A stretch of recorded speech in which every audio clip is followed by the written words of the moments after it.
of a prisoner in a prison hospital wing is reserved for detainees who require medical treatment, observation, or nursing care.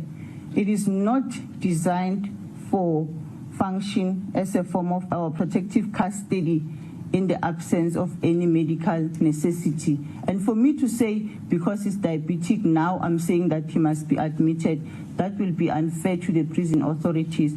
They are mandated to make sure that everyone in their case taken care of and they are safe.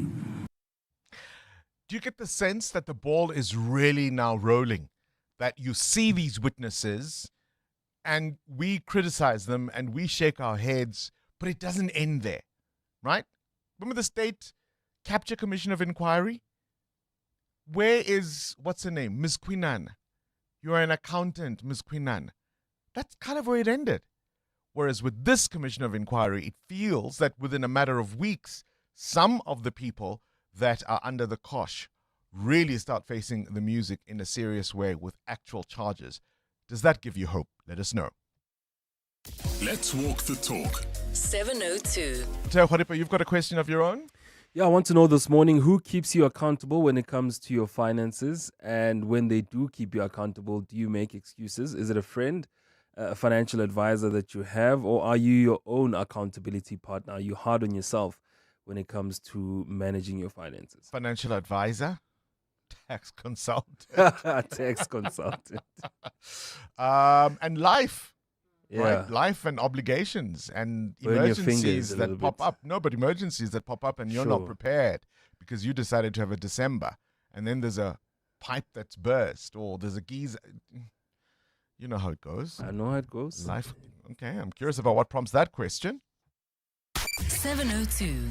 Weather. 20 after 6, what conditions can you expect in Gauteng today on this Tuesday? It's a partly cloudy day in store for the province. Temperatures in Johannesburg 14 and 20, 15 and 23 for Pretoria, for Vereeniging 14 and 21. A partly cloudy day in store for Cape Town, maximum of 23 degrees there. Bombela peaks at 27, Bloemfontein 25, Mahikeng 26. Durban, cloudy, some isolated showers, maximum 28, not 80. 28 degrees in Durban. Gqeberha 32, East London 29. EWN. Traffic. 21 after 6, Mrs. Amoramela. Don't get it twisted. Please tell us what we are seeing on the roads. Well, there's an accident, Bongani. That's in Diepkloof. It's right near the Diepkloof interchange. It's causing delays from the N12 exit. About a 20-minute hold up there. If you are leaving Berkendans right now, Alberton, there's another accident seen along the R59 North. It happened after Klipprivier Drive, is also causing massive queues there. There's also an accident scene reported in the city of Tshwane. This one is along the N1 South, right near Botha Avenue. Delays as we come out of Rigel Avenue. About a 30-minute hold up there. If you are leaving areas like Littleton as well as Waterkloof Ridge, please try to use the N14 South towards areas like Midrand and Centurion. More updates coming up, but if you see anything else, we're in X at EWN Traffic. There's more EWN on air, online, and on the EWN app. 702. Add your voice. Have your say. Let's walk the talk. Hi, Bongani. I totally agree with you when it comes to Miss or Mrs. You know, this concept of women's titles being associated with their marital status. Mr. is neutral. And I think Ms. should be the way to go because it's also neutral. Why should women be known by their marital status, which is unlike men? So I've often found that I'm offended whenever I'm called Miss or Mrs. I always insist that I'm called Ms. Thank you. Good morning, Bongani. My name is Simia, but people always get it wrong. They call me Somaya. It's even worse on emails. I mean, my name is on my email address and also on my signature, but people still misspell my name. Since I love my name, both the pronunciation and the spelling, I make it a point to correct them. So, Simia, have a lovely one. Good morning, Bongani and 702 lenders. I hate the Mamzo, Magriza. Yo, I hate those nicknames. Have a lovely day. The Mamza Makruza. Yeah, those. I think once they start, I don't know if you can reverse them. Once you get a timer or Ankile or Malume, Good luck to you. Samaya, thank you for that voice note. Keep them coming. 072 702 1702. Start your day with Bongani Bingwa. On 702. Let's walk the talk. All right, let's tell you what else is happening around the world. I mean, I don't know if you saw it, but Donald Trump says it's fake news. He was responding to massive backlash following an image he posted on his social media platform. I heard somebody calling it trash social, not truth social, trash social.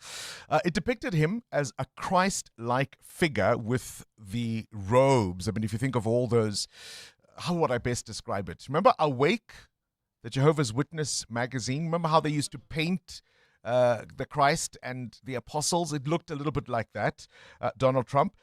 He's standing over a man lying on his back. He looks like he's in a hospital bed, and one of Trump's hands is touching the man's forehead. The other is sort of curled up, and there's immense light coming from both hands. And his explanation was that he really understood the image to be depicting him as a doctor rather than, anything else. And he was, he's a healer of people anyway. So what is the fuss all about? Have a listen to him in his own words. I did post it, and I thought it was me as a doctor, and had to do with Red Cross as a Red Cross worker there, which we support. And only the fake news could come up with that one. So I just heard about it, and I said, how did they come up with that? It's supposed to be me as a doctor making people better, and I do make people better. I don't know if you saw the image yourself and whether or not you buy Donald Trump's explanation. This, of course, as POTUS squared off with the pontiff, right? POTUS versus pontiff. POTUS being the president of the United States, the pontiff being the Pope. He squared off with Pope Leo the 14th, referring to him as weak on crime, terrible for foreign policy. This after the pontiff called for peace after criticizing the war in Iran. The Pope has emphasized that peace, diplomacy, and humanitarian concerns are the ways to deal with conflict through multilateral forums. We'll stay with international news. Later in the Worldview with Adam Gilchrist, we'll find the details of what the U.S. are now doing with a naval blockade on Iran and Iranian ports, so they're not allowing anyone to go in. I mean, having first said they don't need the Strait of Hormuz, Donald Trump, then asking other nations to protect it, he's now saying he's in fact going to blockade it. This is the same U.S. administration that decided to remove sanctions on Iranian oil so as to stabilize the global market. And now, if you can keep up, you're smarter than I am. Could be the first of many cases holding officials criminally accountable for state failures, or do you say justice delayed is justice denied? I've got a timeline, and we're referring, of course, to the information coming out of the National Prosecuting Authority yesterday that those implicated in the Life Esidimeni tragedy, where over 140 mental health patients will now be charged. Remember, those mental patients died after being moved from mental facilities to unlicensed facilities. If you remember, we'll go back all the way to 2016 when the Health Ombud made an investigation. This was when Professor Malekapuru Mahoba led that process. Then there was an arbitration hearing led by retired Deputy Chief Justice Dikgang Moseneke. Then there was an inquest, a judicial inquest. Then there was an NPA review. And 10, 11, 12 years later, only now might those who were implicated be in fact charged. And I tell you what, let's go straight to the newspapers because I'd rather tell you about this story on the front pages. 702. The newspapers. This is Zulu. Morning. A very good morning to you. Chocolate voice. What nickname do you not like? I've got a 17-year-old nephew. This one time he stays with my mom. I was visiting them as a family. His friends came over to visit him. I opened the door and the young man says to me, "Shohrotman." And you just went ready. Shohrotman. I'm like, Rotman. Once they start, my friend, They will not stop.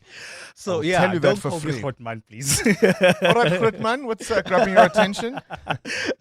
It's a story out of Japan. Japan has stopped taking new visa applications for foreign restaurant workers, that is. And this is under its specialized skilled workers program. So they regard workers who work in restaurants as special workers. And it comes as the sector approaches a limit of 50,000 workers. So by the end of February, they had 46,000 people already employed in the sector. And now the sector is going to reach that limit in May next year. So the restaurants are asking for the government to please increase that cap so that they can have more workers coming into the industry to work in restaurants. We're talking waiters, we're talking people who are cooking, chefs, and the likes. So they are worried that it could cripple the industry in Japan. The front page of The Citizen, sex charge scams rife. This is a growing sextortion scourge where people are falsely accused of rape. Pay up or we will accuse you is that story. The Sowetan has a picture of the Pope visiting Algeria for the very first time. But the story I want to bring to your attention is on the front page of The Business Day. The Chief of the Defense Force, General Rudzani Mapwanya, has issued a stern warning to members of the force because of what he is calling unbecoming behavior. He says an unmilitary culture is creeping into the army. Instead of people being strict with ranks, they're calling each other things such as chief, comrade, nyamazane, my leadership, or other informal titles. And he is insisting now that these practices are inconsistent with the traditions and standards of the SANDF. And he says, we've got a clearly defined rank system. We must stick to it. And that's why we were asking, what nickname do people call you that you hate? EWN Business. Mateo wants to know who keeps you accountable when it comes to your finances, your partner, a friend, a financial advisor. Chief, what prompts the question? Don't take kindly to Chief. Well, the financial credibility of the city of Johannesburg has come under renewed scrutiny after the global credit rating company downgraded its outlook. Now, the Johannesburg municipality is on thin ice with the ratings agency after it flagged the city's lack of financial compliance. Now, the Moody's affiliated ratings agency, Global Credit Rating, placed the city of Johannesburg on a negative ratings watch, citing material uncertainty linked to delays in the city's audit process and the continued failure to publish audited financial statements. Now, the city possesses the largest budget of any municipality in South Africa at 90 billion rand in the current financial year. The downgrade warning comes amid mounting pressure on Africa's economic hub, which has already faced a procedural suspension of its listed debt securities by the Johannesburg Stock Exchange. Now, you might ask yourself why the city is listed on the Johannesburg Stock Exchange or has debt there. The city of Johannesburg lists its debt on the Johannesburg Stock Exchange to raise capital from public and private investors for infrastructure projects. Now, listing provides credibility, allows for regulated trading of its Jozi bonds and other debt instruments, and demonstrates financial transparency to investors. But JC has not been happy with the financial results and the incoming of those particular materials, and now has suspended it. The city of Johannesburg has rejected claims that the downgrade reflects a financial distress, insisting instead that the matter relates to compliance timelines and audit finalization. Where's the Jozi Rand? 16 Rand 41, far better this morning. The dollar has been down with renewed hope that Iran and the US could find some sort of deal. 19 Rand 30 against the euro, 22 Rand 17 cents against the British pound. Price of gold at $4,768 an ounce, or platinum at $2,080. A Brent crude now at $97.99 a barrel. More business after 7. Gosh, here's a story that sounds a bit like a broken record. How long have we been dealing with this one, Sfisa Zulu? It's been years, Bongani, and these are residents in Hammanskraal who say they've had enough of government's empty promises to fix the ongoing water problems that has been persisting for more than 20 years. A planned meeting between City of Tshwane officials and residents collapsed last night after tensions boiled over. There was chaos at a local hall when the community demanded the presence of Mayor Nasipi Moya and refused to be addressed by Utilities MMC Frans Bushilo. For years, Hammanskraal has faced persistent water shortages and poor water quality, despite repeated promises from all levels of government to resolve the crisis. Community leader Katlego Mtombeni says large numbers of frustrated residents gathered expecting to hear directly from the mayor, but she was a no-show. People on the ground are frustrated. You can imagine you do not have water in your house. There is no water on your taps. There is no roaming tanks where you can get clean consumable water. So you will imagine people are frustrated. And they said the mayor called us. We need answers from the mayor. The mayor's office has told EWN that she was delayed by another municipal engagement that ran over time. A senior police officer has faced tough questions in the Western Cape High Court in relation to his testimony in defense of alleged underworld gang boss Nafiz Modak. Captain Alfred Barker was yesterday summoned by Modak's lawyer to appear in court. Modak and his 14 co-accused face 122 charges for various crimes related to allegedly operating a criminal empire. Carlo Peterson was in court. SAPS Captain Alfred Barker told the court he collected evidence against top cops Jeremy Vieri and the now deceased Charles Kinnear in 2018. Modak insists Vieri and Kinnear were part of a conspiracy against him on behalf of his alleged underworld rival, the now deceased Mark Liffman. Barker told the court the evidence he collected was handed to the Director of Public Prosecutions, but nothing came of it. Presiding Judge Robert Henney questioned Barker about the dockets. Barker is due back in the witness box today to be cross-examined by the state. Carlo Peterson, Eyewitness News. And North Korean leader Kim Jong-un continues to test strategic cruise missiles and anti-warships missiles from a naval destroyer. The weapons tests occurred over the weekend, which is the latest in a string of recent missile launches by the nuclear-armed nation. 2 strategic cruise missiles flew for just over 2 hours, while the anti-warship missiles flew for 33 minutes. Kim reportedly expressed great satisfaction over the fact that the preparedness of the Army's strategic action has been strengthened. He reiterated that bolstering the North's nuclear deterrent was the most important priority task. A partly cloudy day in store for Gauteng with showers today. The temperatures are at lows of 14 and 15 degrees, peaking at highs between 20 and 23. And in the traffic, we've got delays on the N1 north towards the Diepkloof interchange. That's due to an accident. There are delays from the N12 exit. There's also queuing traffic in Alberton along the R59 north at Klipprivier Drive. That's due to another accident scene. The top story this hour, residents in Namaskral say they've had enough of government's empty promises to fix ongoing water problems. 702 Drive with John Perlman. My show is about keeping our listeners company in the last part of the day in the most interesting and entertaining way that we possibly can. So the crucial thing for us is we've got to provide them with a mix. The news, yes, the big stories, of course, but we've got to talk about other things that make them laugh, make them think about things they've never thought about, and most important, that invite them to have a conversation with us. What I love about the 702 family and 702 land. First of all, I should just say people never stop surprising me. And the thing that is perhaps the thing I love the most is people manage to find things that make them laugh. And they don't laugh from a place of ridicule. They laugh from a place of deep humanity, because our ability to laugh has got us through so much over these many decades, and we're going to need it plenty in the decades to come. 702 Drive with John Perlman, weekdays from 3 to 6 p.m. Coming up in the next hour, what's the question? And it's brought to you by Outsurance. Up to 3,000 Rand in cash is up for grabs. So what you do is you send us an answer based on anything you heard that piqued your interest during the show, and for that you'll win 1,000 Rand. WhatsApp us your name and that answer to 072 702 1702. Then later, someone else will ask a question to get your answer, and for their troubles, they'll win 2,000 Rand. Now, you always stand a better chance of being selected if you have SMS'd out to 45142 to get a quote.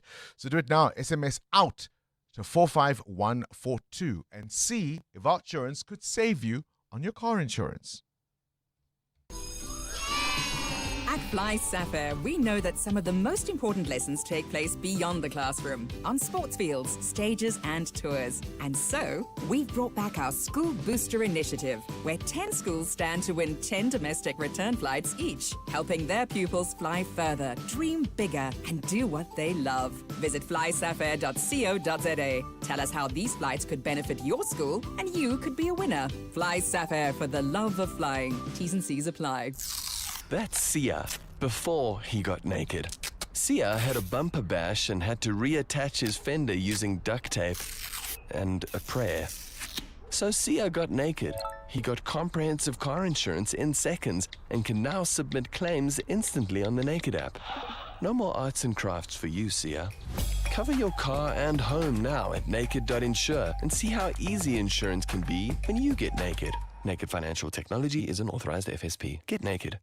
Running a small business is not just about having a great idea. It's having the right tools to grow it. And that's exactly where MTN Business comes in.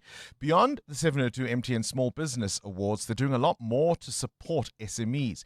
So tomorrow in the afternoon drive with John Pullman, we'll be in conversation with MTN Business discussing how they're helping SMEs unlock real growth through AI and productivity solutions designed to drive efficiency, automation, and measurable performance. Tune in and find out how they can help take your business further too.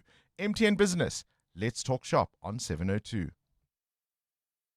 702. WhatsApp Bongani on 072 702 1702. Morning, Bongani. My name is Vuyo, short for Vuyokas, but a lot of people refer to me as Vuyi, and that changes everything. Who am I now? Vuyiswa, Vuyiseka.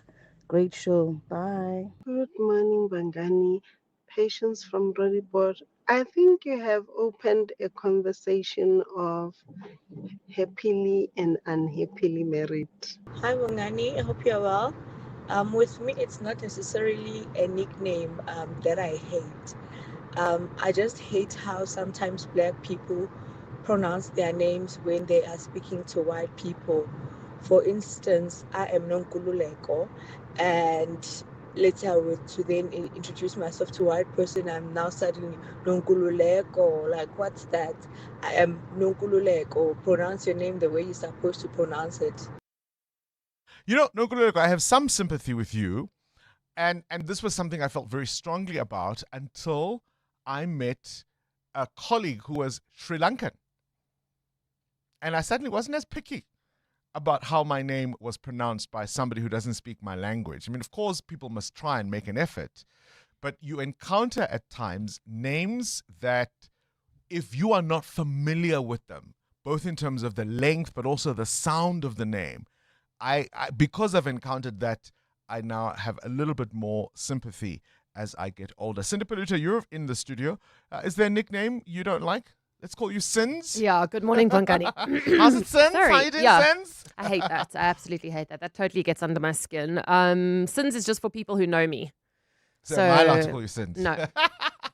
I know you. No, it's for family.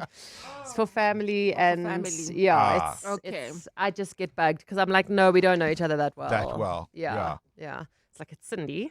Thanks. Okay, what others? Nothing else actually really bugs me. Right. Like, you can call me Cinderella, Cinderella, Cindiwe, whatever you want. It's just when you call me Sins, I'm like, no. That's reserved for your family. intimate circle. Yeah.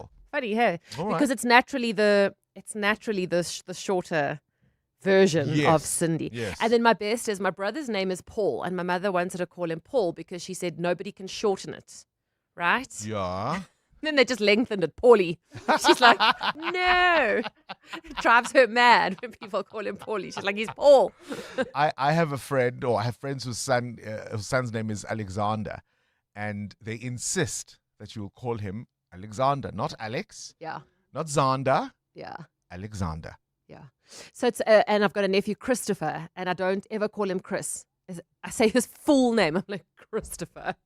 It's so weird because There you go. at school even they call him his full name. I'm like, okay.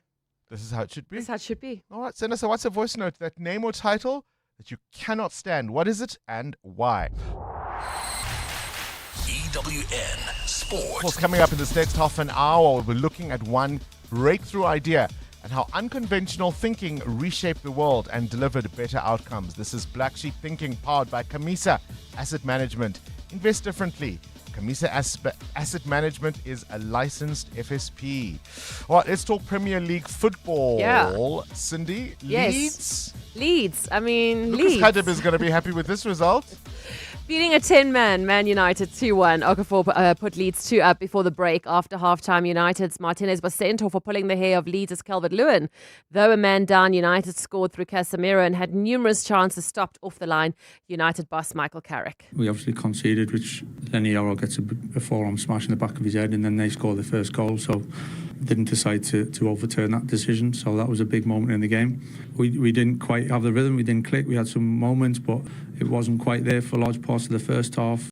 And then second half, I thought the boys, the way they went around it and stayed positive and fought for everything and tried to get something out of the game after another shocking decision to send Leach off. It's 2 games in a row we've had decisions like that go against us, but that one I have to say was one of the worst I've seen.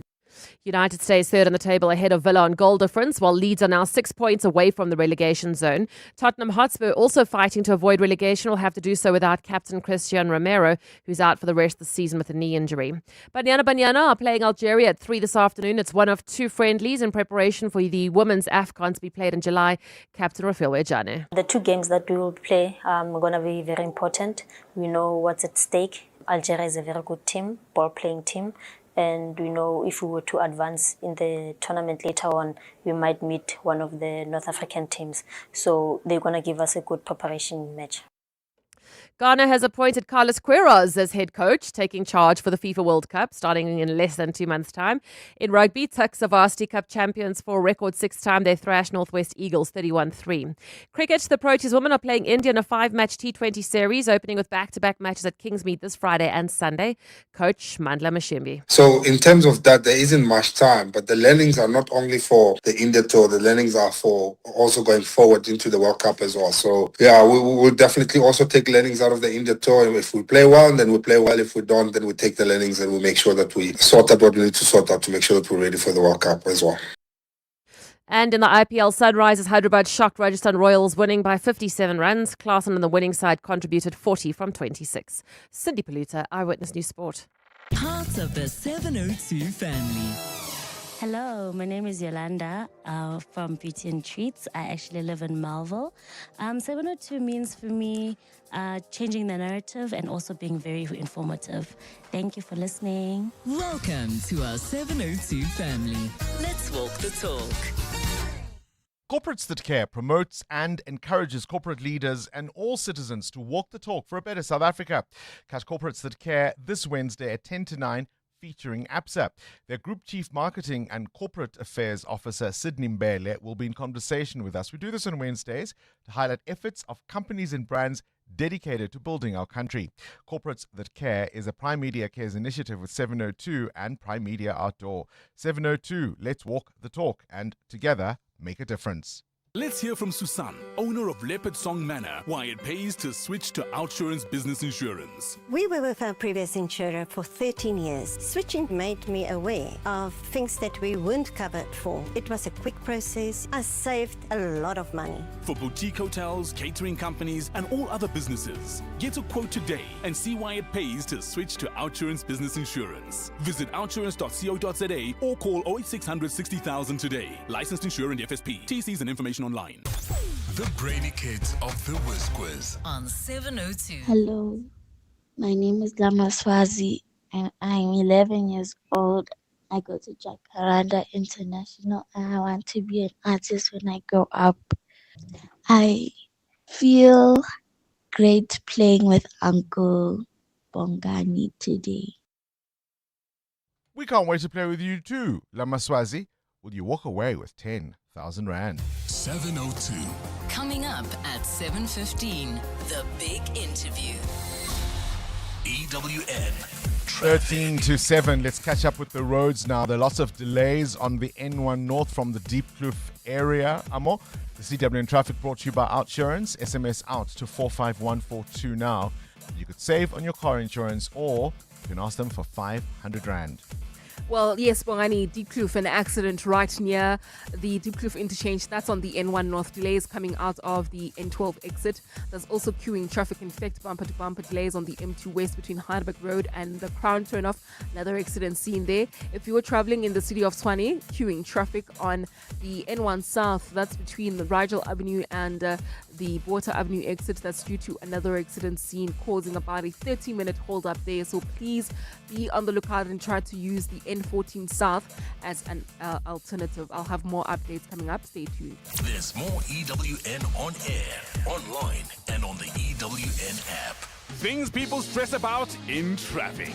Number 51. Did I use too many emojis in that text? Did I sound too eager? Oh, the mental gymnastics. Well, with the Outsurance pointsman on your route, at least the traffic is one less thing to stress about. The Outsurance pointsmen have been easing traffic congestion so we all get to where we need to be quickly and safely for the past 20 years. With Outsurance, you really always get something out. In partnership with 702.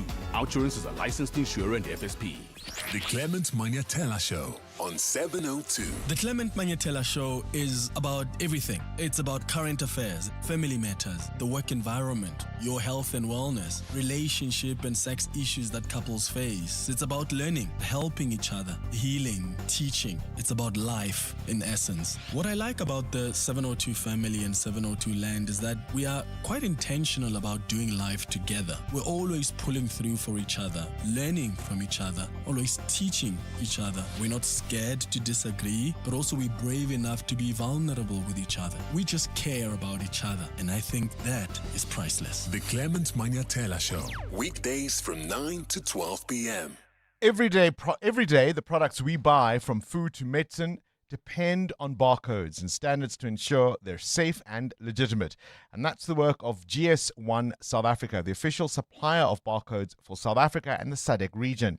On Wednesday, the 15th of April, GS1 South Africa hosts its Indaba, bringing together business, regulators and law enforcement to stop counterfeit goods and illicit products from reaching store shelves to protect South African consumers.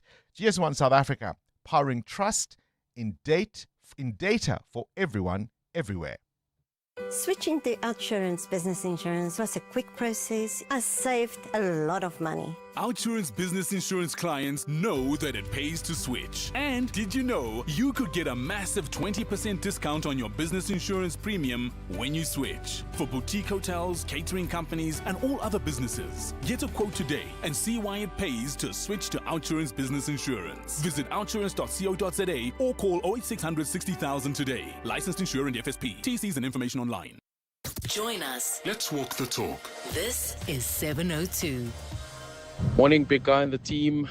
I find it very fascinating that people who allow themselves to be implicated in wrongdoing express feelings of being afraid of other prisoners when they get incarcerated. Case in point is Sergeant Nkosi insisting on being admitted in the medical ward.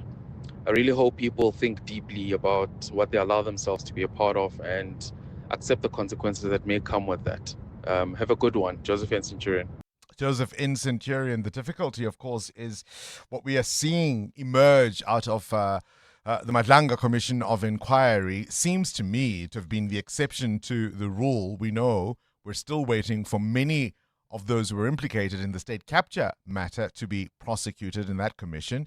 And this health ombud Life Esidimeni process, I mean, that began in 2016 under Professor Malekapuru Makgoba, right? And that probe, of course, released a report recommending urgent intervention. That was in 2017. In the same year began the arbitration hearings chaired by Justice Dikgang Moseneke. And it was all about finding ways for the state to pay damages in that landmark 2018 ruling. Then there was a judicial inquest, and it found that the MEC and the HOD had been negligent in some of the deaths. Then there was an NPA review. So now finally we are hearing they might be charged. But people are used to dodging accountability, are they not? I want you to listen to the 2017 moment in which Justice Dikgang Moseneke called on the Gauteng Mental Health Director, Dr. Clement Manatella, to apologize for her involvement in the Life Esidimeni matter. Have a listen to his plea. And this is your opportunity to say whatever you may choose to say, particularly to family members of mental health care users who were implicated by the Marathon Project, and to South Africa, those who may care to listen. It's your opportunity to do so. All right, so that's what Justice Moseneke is quite practically begging this woman to do. I mean, it reminded me of that Desmond Tutu moment in the TRC Commission when he asked Winnie Mandela to apologize. Have a listen then to the response of the former Gauteng Mental Health Director, Dr. Mahabo Manamela, in response to that plea. She's being asked, please apologize. Just say sorry. Come on, man. People died. These families are here. Say sorry. Remember how she responded? I believe that somehow, somewhere during these proceedings, I was termed or seen as an accused. My right to dignity and privacy were violated. My medical condition was published without my consent. And I witnessed a lot of bias in this proceeding. However, for the sake of the patients that we really loved, I had to endure that. And I just wanted this to be recorded that I came here looking for a document, thinking I'll get document to be ready if I'm accused, but I was placed to be a witness. But the proceeding process put it to me that most were in the accusing line of me as the Director of Mental Health. However, thank you so much for allowing me to come. And I have to reiterate that I'm deeply saddened by the death of the mentally health care users, regardless of where they died and how they died. That is a regrettable moment for me, which kept me also for almost over a year with pain. Don't know where you heard the sorry. I don't know if you heard the sorry. Did you hear the sorry? I didn't hear the sorry. Who is the whizziest of them all? It's the Whiz Quiz on 702. Let's give away some cash now, shall we? Today we are playing with Lamaswazi, who is, of course, 11 years old and wants to be an artist later on in life. Lamaswazi, are you ready to play the Whiz Quiz? Lamaswazi, are you there? Lamaswazi, are you there? All right, I think we seem to have lost Lamaswazi. I'll tell you what, let's go to Black Sheep Thinking. This is Breakfast with Bongani Bingwa on 702. Let's walk the talk. Black Sheep Thinking is powered by Camisa Asset Management. Invest differently. Better investors for over 20 years. Camisa Asset Management is a licensed FSP. So breakthrough ideas, as we've been discussing for a number of weeks now, can look wrong at first.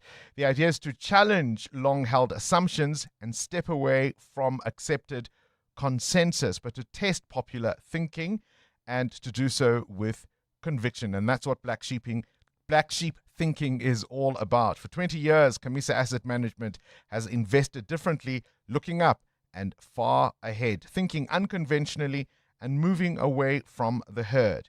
Today's story goes back to World War II, where analysts examined returning bombers covered in bullet holes. The instinct was to reinforce the areas most visibly damaged. But there was one statistician, Abram Wald, who realized that they were studying the planes that survived. The real vulnerability was where there were no bullet holes, because the planes hit in those areas are the planes that never made it back. And so began a change for how aviation would be applied. Armor was added to engines and cockpits instead, and the aircraft survivability increased significantly, and it became a foundational example of statistical thinking and black sheep thinking.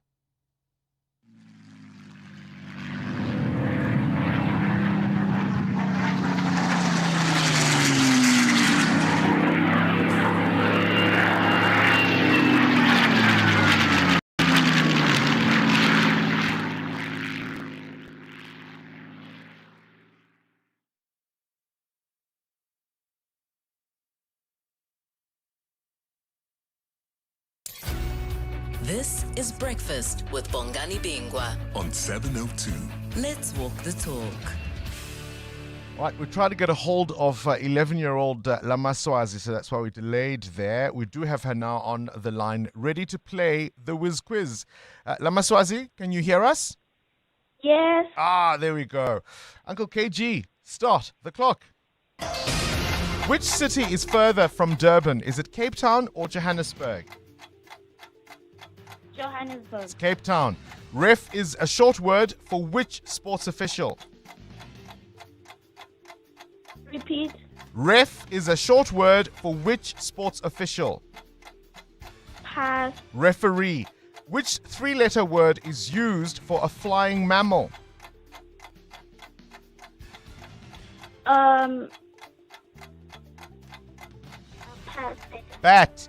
True or false? South African Sign Language is one of our official languages. False. It's true. What is 44 plus 22?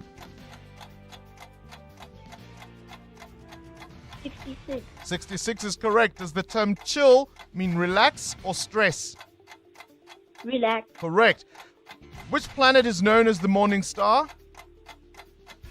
The moon.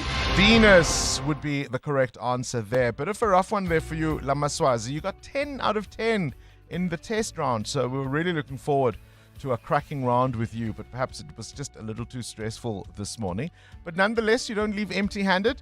You walk away with 200 Rand. 702. Coming up, the big interview. The big interview today focuses on a staggering contradiction. South Africa, of course, is one of the most unequal societies in the world with rampant poverty and, you could even say, hunger. So why are we wasting billions of rands worth of edible food every year when many of us don't have enough food, to the degree that some of us go to bed hungry or certainly skip meals? Is this a hunger crisis, or do we have a broken food system? We'll explain all of that after this Eyewitness News, brought to you by Khaliks. Khaliks, for the businessman who knows what he wants. This is EWN. Will it be another waterlogged appearance for Julius Mkhwanazi at the Madlanga Commission? And Ronald Lamula says South Africa is encouraged by France and Germany over the G20 saga. Good morning, I'm Sfiso Zulu. City of Ekurhuleni suspended Metro Police Deputy Chief Julius Mkhwanazi is expected to return to the Madlanga Commission of Inquiry today. Mkhwanazi was due to appear last month, but his testimony was postponed following the death of his mother. He faces corruption allegations, including using the Metro Police Department as his own personal domain. Tabiso Goba reports. Julius Mkhwanazi has previously appeared before the Madlanga Commission. The suspended EMPD Deputy Chief's last appearance at the witness stand was marked by him constantly wiping the sweat of his face and his nervous gulps of the Commission's bottled water. Mkhwanazi is accused of entering the Metro Police Department into an irregular contract with a security company of tender tycoon Vusimuzi Kat Matlala. Previous witnesses allege Mkhwanazi improperly promoted Metro Police officers that were, quote, loyal to him. He's also implicated in the murder and subsequent cover-up of Emmanuel Mbenze. Mbenze was tortured to death by a group of police officers in 2022, with his body later dumped at a lake in Germiston, allegedly at Mkhwanazi's orders. Tabiso Goba, Eyewitness News. Meanwhile, another officer who appeared at the commission, disgraced police officer Fanning Nkosi, is being detained with the general prison population after the presiding magistrate in his case rescinded an order on where he should be held. Nkosi returned to the Pretoria North Magistrates Court yesterday, where he applied for bail. The sergeant is facing charges on the handling of firearms and ammunition that was found at his home and defeating the ends of justice for dockets that were also discovered in his Wendy house. Khomotso Modise was in court. Sergeant Fanning Nkosi has been behind bars for almost 2 weeks now after his arrest earlier this month. During his appearance last week, Magistrate Renee Fenton agreed to have him detained at the Kosimampuru prison because he said he fears for his life. But yesterday, Magistrate Thandi Teledi, who was presiding over the matter, rescinded this order. Placement of a prisoner in a prison hospital wing is reserved for detainees who require medical treatment, observation, or nursing care. It is not designed for function as a form of protective custody in the absence of any medical necessity. Nkosi's bail application was not completed yesterday. He'll stay behind bars with the general prison population until Monday, when his bail hearing resumes. Khomza Modise, Eyewitness News, Pretoria. Despite South Africa's exclusion from G20 meetings in the US, International Relations Minister Ronald Lamola says it feels heartened by the support it's receiving from Germany. The German and French governments say they have been appealing to the US government not to ban South Africa from this year's gathering in Miami after hosting the forum last year. Lamola is currently on a diplomatic visit to Germany for the Binational Commission, where a €200 million climate loan has been extended to South Africa. Lindsay Dentlinka reports. Finance Minister Ino Godongwana and Reserve Bank Governor Lesetja Kganyago have been barred from attending G20 finance meetings in Washington this week, traditionally held on the sidelines of the spring meetings of the International Monetary Fund and the World Bank. Speaking in Germany yesterday, Minister Ronald Lamola said South Africa is appreciative of the support it has been receiving from other G20 member states on this matter. The voice of German support has made us not to feel excluded. We feel we're part of it because of the support that we have received from Germany and from other G20 members. Last month, France denied it was uninviting South Africa to the G7 as a guest participant because of pressure it has received from the US, despite the South African presidency saying this is the reason it was offered through its diplomatic channels. Lindsay Dentlinger, Eyewitness News. And the head of the International Energy Agency says April could shape up to be a tougher month than March for energy markets and the economy due to the Middle East war. Fatih Birol's comments came as he met leaders of the IMF and World Bank as part of a group recently established to coordinate responses to the economic fallout from the war. Birol said the agency is monitoring energy facilities in the region, noting that more than 80 have been impacted. The US says it will block all Iranian ports in the Gulf, but will allow ships not coming or going to Iran to pass through the Strait of Hormuz. Iran has also been imposing a blockade on US and Israeli linked vessels since the two countries started a war against Iran at the end of February. Stefan Dujarric says UN Secretary General Antonio Guterres wants the matter resolved as soon as possible. The Secretary General stresses that all parties to this conflict must respect freedom of navigation, including in the Strait of Hormuz, in line with international law. We need to remember that some 20,000 seafarers have been caught up in this conflict and are currently stranded on ships, with hardships increasing daily. Gold is trading at $4,774.78 an ounce. The rand is at 16.41 to the dollar, 22.18 to the pound, 19.31 to the euro. Brent crude oil is at $97.77 a barrel. And in the traffic, we've got heavy traffic volumes along the N1 North. That's as you leave Eldorado Park towards the Deep Kloof interchange. An earlier accident is causing these delays. If you are traveling on the N3 North, there's also bumper-to-bumper traffic between the Elands interchange and Van Buren Road, about a 20-minute hold-up there. On the M1 North, some delays right at the Houghton Killarney bends. This is due to another accident near Houghton Drive, causing delays from Empire Road. And in your sport, Leeds moved 6 points away from relegation after shocking Man United 2-1. Champions League second leg tonight, where both Liverpool and Barcelona have to overturn 2-goal deficits to make the semi-finals.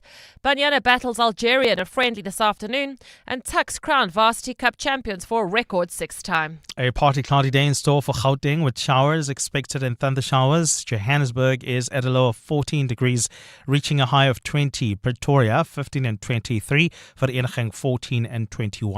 The top story in EWN this hour.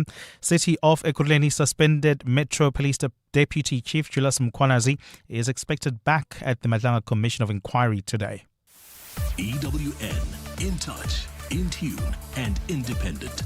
For the latest, visit ewn.co.za or download the EWN app.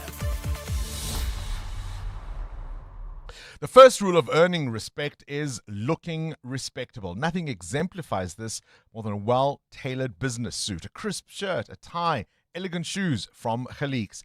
For over 50 years, Khaliq's has been a trusted name amongst business professionals who understand that reputation is everything.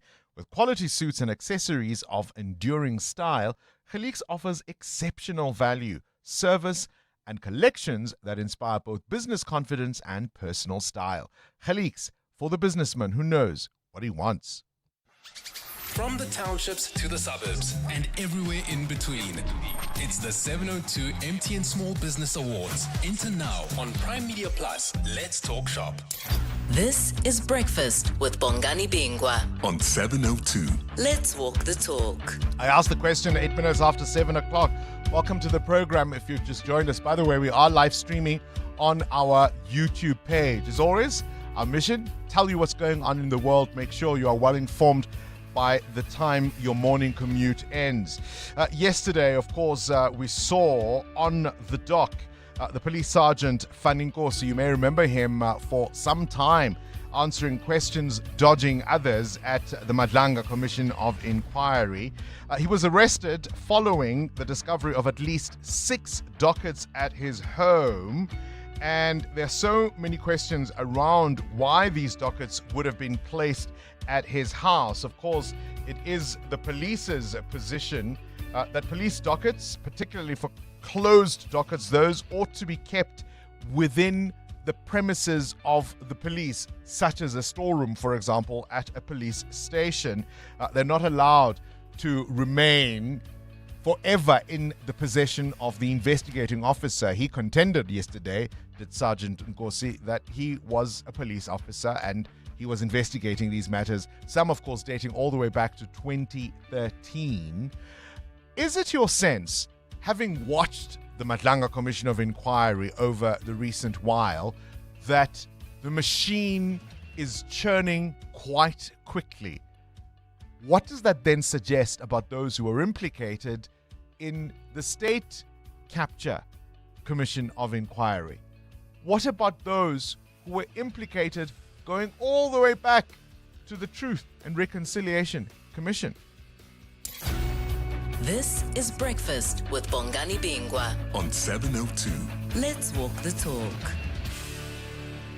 Told you of a bit of a spat yesterday, the Pontiff versus POTUS.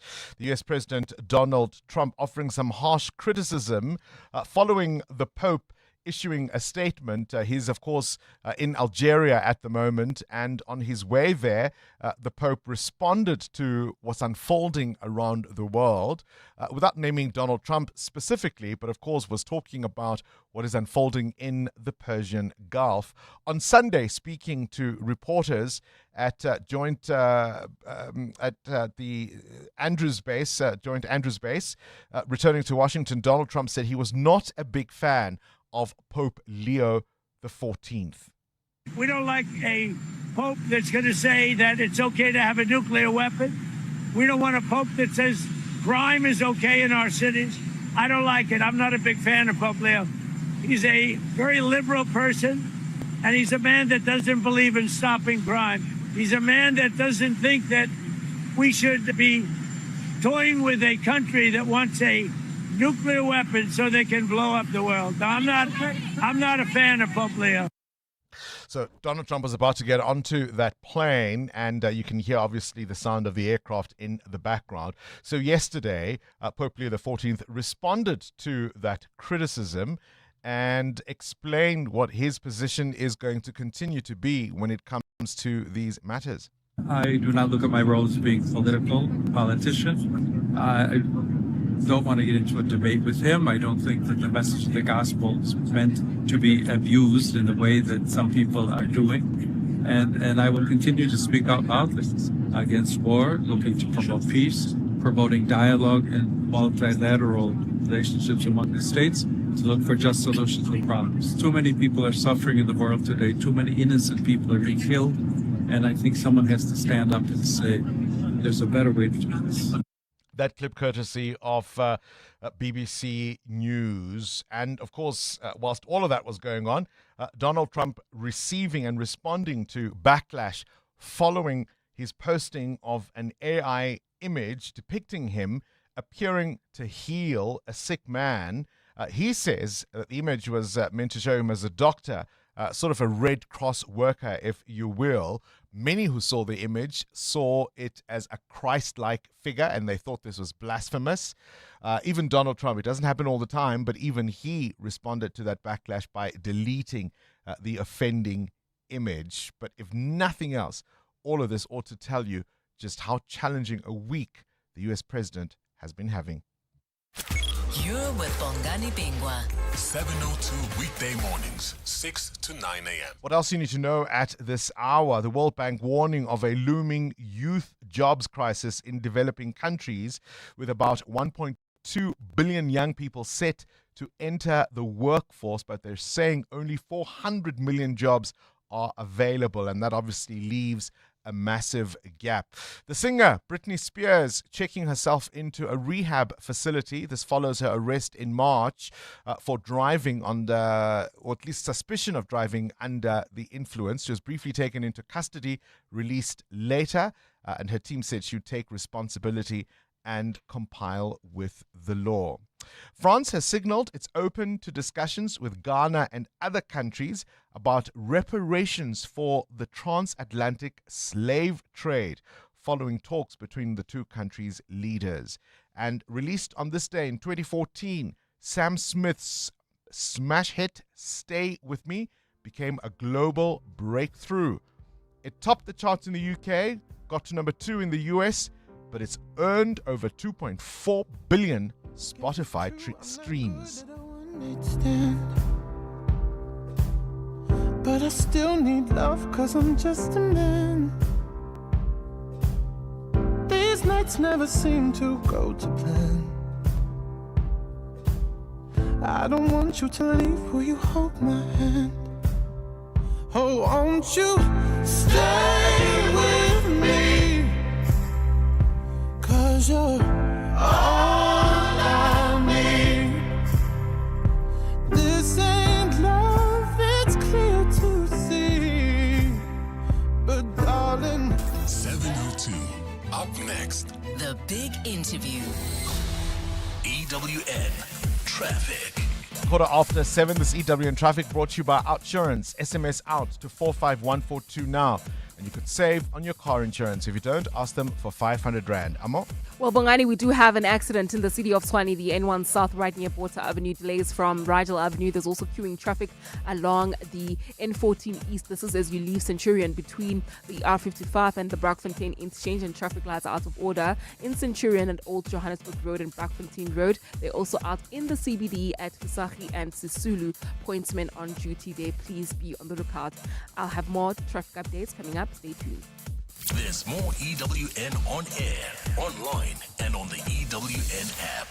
Rafiq, a 40-year-old Outsurance client, knows all about saving on car insurance. Outsurance, they're actually giving something back to you. Being with them, I've saved so much money. 899. That's not small change. That's more than 50% that I saved from my previous insurer. An incredible 899 Rand monthly saving on Rafiq's 2017 Nissan Navara 4x4. Get a quote now. SMS out to 45142. 35-year-old Zanai saves 1,180 Rand a month on her 2017 Mercedes-Benz GLA.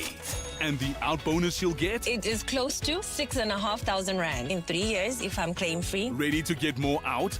SMS out to 45142. Enjoy benefits like panic assistance, which sends the nearest medical or armed response unit to you wherever you are. Get a quote now and see how much Outsurance could save you. SMS out to 45142. That's out to 45142.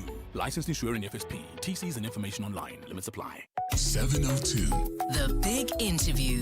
With Bongani Bingwa. 7:17. South Africa is a net food producer. That means we not only produce enough to feed everyone here, we've got enough left over to export to other countries. Yet we know in the world's most unequal society, millions of people go to bed hungry every day. It's even more galling then to note that much of that reason is because there is enormous food wastage in this country. It's a cost, in fact, that is estimated at around 2% of GDP, or about 61 billion Rand. And there are all sorts of reasons. as to why we waste food. Retailers and sellers, for example, will discard and dispose of fruit and vegetables because they don't quite look the image they're supposed to, as you might see them on television or in magazines. That could be one reason. There are others. We're joined today by Andy du Plessis from Food Forward SA and Dr. Nicola Jenkin, a technical advisor on food loss and waste in South Africa.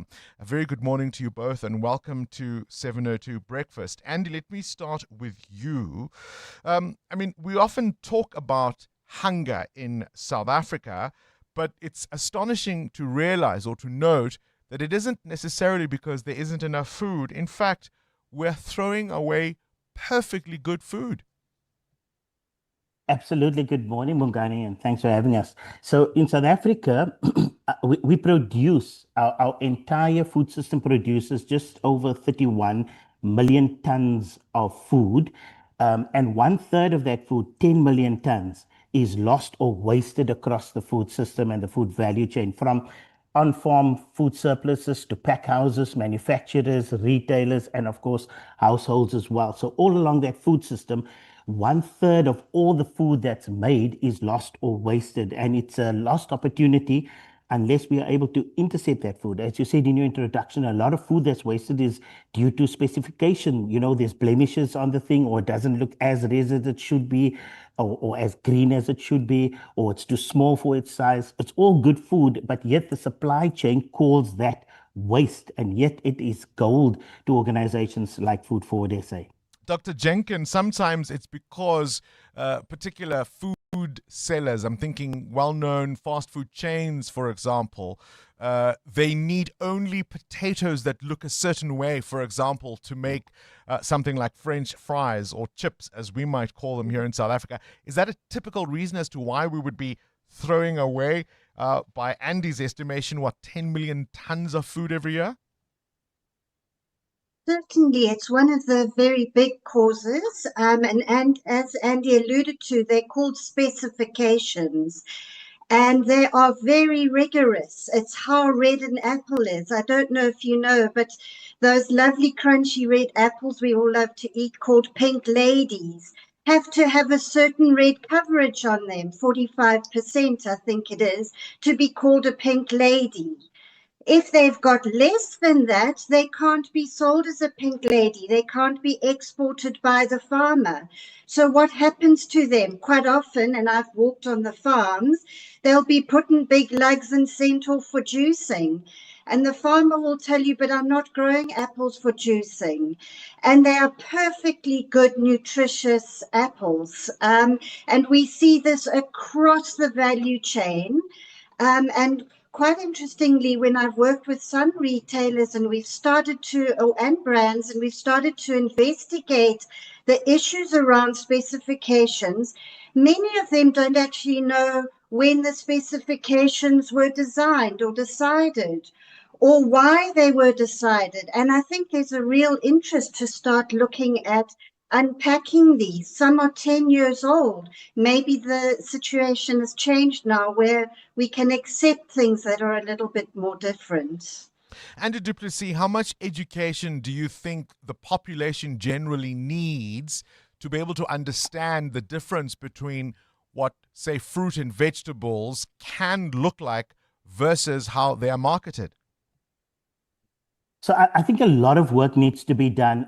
We've done some work with WWF on-farm food surpluses, and what we found there was that the reason for huge amounts of food going to waste and being dumped in landfills is because of the behavioral issue.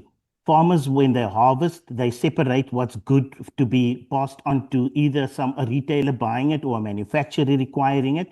And then the rest that's out of specification or maybe over harvested because it's ripe and it has to be picked from the tree, that fruit is just dumped. They don't want it on the farm. They want it immediately off the farm because it causes all sorts of other kind of issues. And so they dump it immediately. So the behavioral issue on farms need to change. There's a huge amount of education, and it's important once farmers understand that there are organizations like Food Forward SA that will take your surpluses while you are harvesting, then they buy into it because it costs them millions of rands to dump this food. And I think, so on the farmer side, huge amounts of education. And on the manufacturing side as well, we find that, 49% of that 10 million tons of food that's lost or wasted comes out of the manufacturing sector, according to the Center for Scientific and Industrial Research. And so we need to make sure that we need to explain to these manufacturing plants they shouldn't be calling it waste when it's still edible, when it's still good for human consumption, when it's still within date. It just can't be sold. So it's not sellable, but it's still completely edible. So a huge amount of education still needs to happen across our food system. Dr. Jenkins, so it's not even to suggest that farmers would make losses if, for example, they were to give away this food, as Andy du Plessis suggests that if they're open to it, people could quite literally take this food off their hands as soon as it is available. So this is not even about losses or commercial losses to farmers. Sometimes it is. I think, like anything, I'm going to sound a bit like a politician. It depends. There are a number of things. I think particularly it's how easy is it for people to access that food on farms. Sometimes there are issues with security. You don't want just anybody with a bakkie rocking up. Although the bakkie trade is a very significant offtake for that surplus. And also quite often are not that regulated by specifications. There's also issues around logistics. We know very well about our farm roads. A lot around in the Free State right now, they're trying to sort that issue out. There's around cold chain, do the people who are going to offtake it, whether it's charities or other small businesses who are going to turn it into something, do they have the trucks that can keep that product fresh? Because it's no good taking it if it's going to look all wilted on their shelves or they can't use it. And then there's the cost associated with this. Somebody like Andy will be very familiar with this. It costs charities and others to actually go to the farm and identify it. So one of the big things, I know Andy's been looking into it, we've also been looking at it. The big thing is actually farmers and manufacturers do want to do something about it, but they're often concerned about the Consumer Protection Act. What happens if somebody takes their food and falls ill? Or the other thing is, how do I actually know that who's taking it from me is credible? And so we're trying to do a lot of work at the moment to try and identify credible entities to take this surplus food and join them up with farmers and manufacturers locally so they can actually find a suitable avenue for it. And Andy du Plessis, excuse the pun, it's a difficult one to swallow because, as you've just heard there from Dr. Jenkins, things aren't as simple as they may appear, at least on the surface level. How do we find the sweet spot? Because, as I said in my introduction, this is a country in which many people go to bed hungry, many regularly skip meals simply because there is no food available. How do we make sure then that the food that would otherwise have gone to waste is able to reach those who most desperately need it? Yeah, I think that's the crucial question. We live in a country where, according to our recent household food insecurity report that we just published earlier this year, show that around 70% of our people are food insecure across South Africa. And we've shown that in households, hunger is not episodic, it is chronic. So we sit in a situation where there's a lot of food available and there's a lot of people that require that food. So connecting those dots, they can be quite complex. I think for me, the sweet spot is we need to follow the lead of what other countries are doing around achieving their sustainable development goals. Countries like France, Italy, Paraguay, even India now, countries across Europe and the US have adopted what we call food donation policies. This makes sure that we incentivize farmers and manufacturers to donate, but that we make sure that food that's still good for human consumption shouldn't be dumped in landfill simply because it's a supply chain action. We need to be able to intercept that food. We need to find linkages to be able to do that better. And a food donations policy can help us do that. in the United Kingdom, where Nicola knows very well the work done with organizations there and others, the research shows that where food donation policies are introduced, two things happen. One, better food access is available to those that need it. And secondly, the climate impacts of food loss and waste are reduced. And those are two key issues that we need to be able to deal with. And a food donations policy is the perfect vehicle to do that. We just need political buy-in from government. I appreciate your time, both of you. Andy du Plessis is the Managing Director of Food Forward SA, and Dr. Nicola Jenkin, an Impact Lead for RAP South Africa and also a technical advisor to the SA Food Loss and Waste Initiative. 10 million tons of good food in a country where many go to bed hungry. EWN Business. Right, let's talk business news now. 28 after 7, Mateo Khwaripe. BP to invest in oil exploration just around the corner in Namibia. Yeah, BP PLC has agreed to buy stakes in 3 exploration licenses off Namibia as oil majors continue to expand in one of Africa's drilling hotspots. The oil giant agreed to buy a 60% stake in exploration licenses PLE 97, 99 and 100 located in the Walvis Bay Basin. North of the Orange Basin. The company will pay $2.7 million for the licenses in cash, which is around 44 million rand. Following the deal's completion, BP will act as an operator with Eco Atlantic and Namibia's national oil company, NAMCO, remaining partners. Other firms operating in Walvis Bay include Total Energies and Shell PLC. China's trade numbers are mixed.